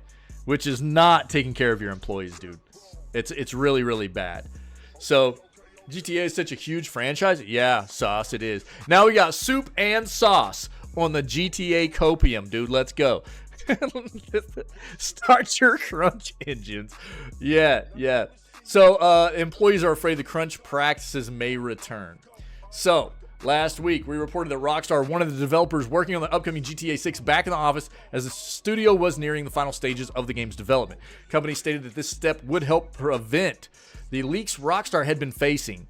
Starting in April, employees should return to the office for a 5-day work week to finish the game. As expected, not everyone is happy with Rockstar's decision. The Independent Workers Union of Great Britain and several of its members who work for Rockstar have strongly criticized the decision. They argue the decision to end remote working for most employees on April 15th is just the latest broken promise, could result in the re-emergence of unhealthy working conditions at the company. Yeah. Quote, working from home has been a lifeline for many of us at Rockstar, allowing us to balance care responsibilities, manage disabilities, and relocate as we need. Now, Rockstar is snatching away that lifeline without a second thought for the workers who will be impacted most, shared one anonymous employee. We all know how the game development processes are hard for the mental state of employees, as the crunch practices might become a common thing, especially when the game is close to being released. Yeah. Some employees have mentioned the late hours they'll have to spend at working due to calls with global teams, the uncertainty of not being able to see their families for extended periods, and health concerns that prevent some workers from working in the office. Quote, after so many broken promises, we now fear management may even be paving the way for a return to toxic crunch practices. Senior leadership need to rethink their reckless decision-making and engage with their staff to find an arrangement that works for everyone, added another developer. A few others have shared that the studio hasn't talked to them about this decision, which is disappointing, making it look like the only thing the leadership is concerned about is the game, but not the developers who are putting all their efforts and soul into making it. Wow. Well, that would be a first, wouldn't it? I'm being sarcastic. Quote, workers across the industry are done with letting executives make reckless and harmful decisions, and the rockstar workers are showing us the start of what's to come if they're continually ignored. There's no better time than now to join our union and push for this to be the healthy and sustainable games industry we know it can be, stated IWGB Games Workers Chair Austin Kelmore. Yeah, I mean, I think from the get-go of us finding, and shout out to Soup again for the initial article that was released, and we touched on roughly 5 or 6 days ago about this.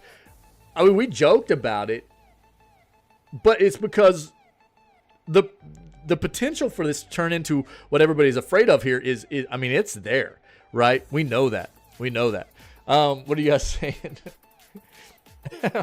All 5,000 of you. Gaming companies in crunch. Name a more iconic dudes for reals. Yeah. Seriously. Yep. What's at home? Sleeping in the office, under the desk. That's right. Yeah. You're just gonna, especially in the winter, dude. You just kind of, you just sleep right next to that desktop, pumping out all that heat, baby. That's just winning from the company standpoint, right? You guys are wild, dude. Yo, that's video gaming news for this morning. You guys are awesome. I appreciate you. We're going to move on and play games for the rest of the day. We're going to be trying out Balatro today for the first time, which is supposed to be a lot of fun. We've seen a lot of good reviews coming out about that game. Well, thank you, Sauce. Appreciate it, my friend.